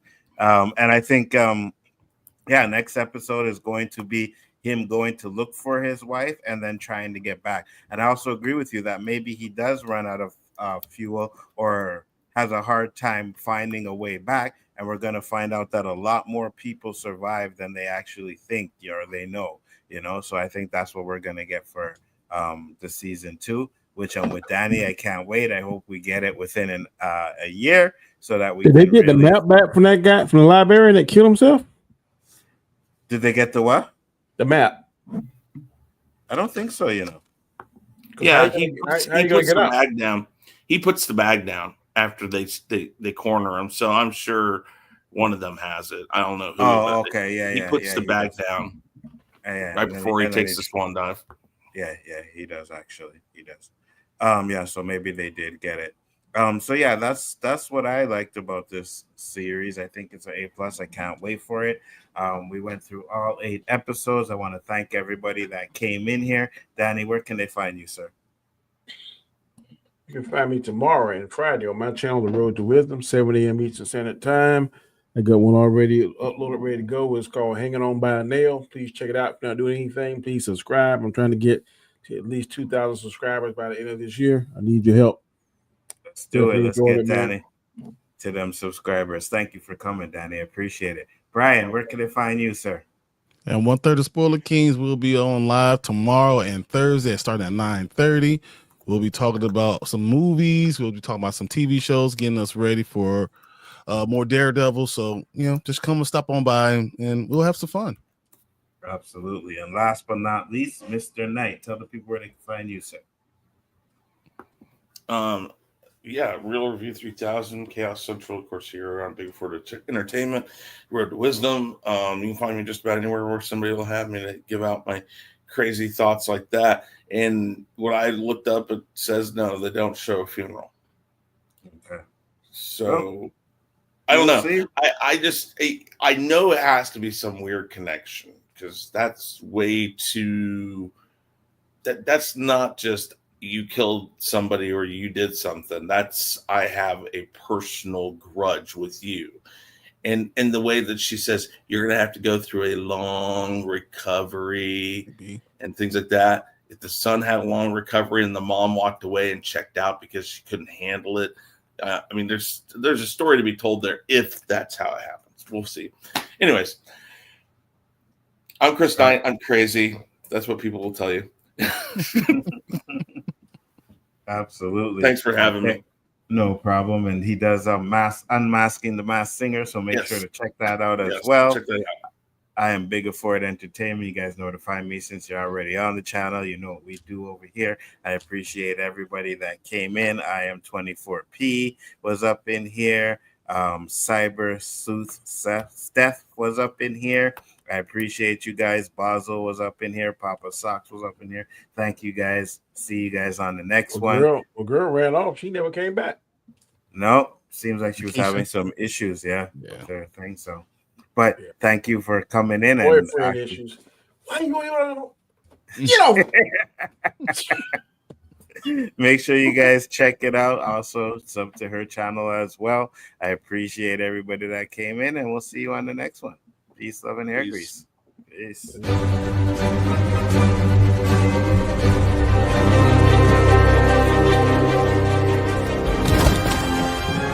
I am inevitable.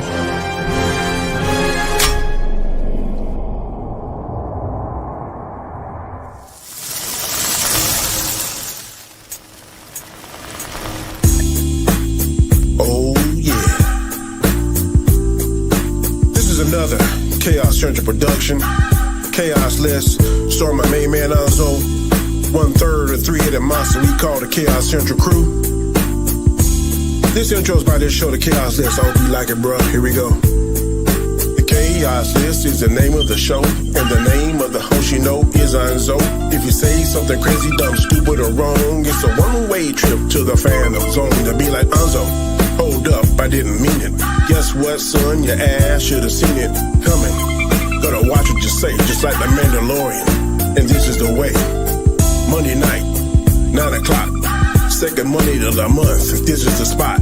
So get ready. Strap on in. The crew is ready, so let's begin. So let's go.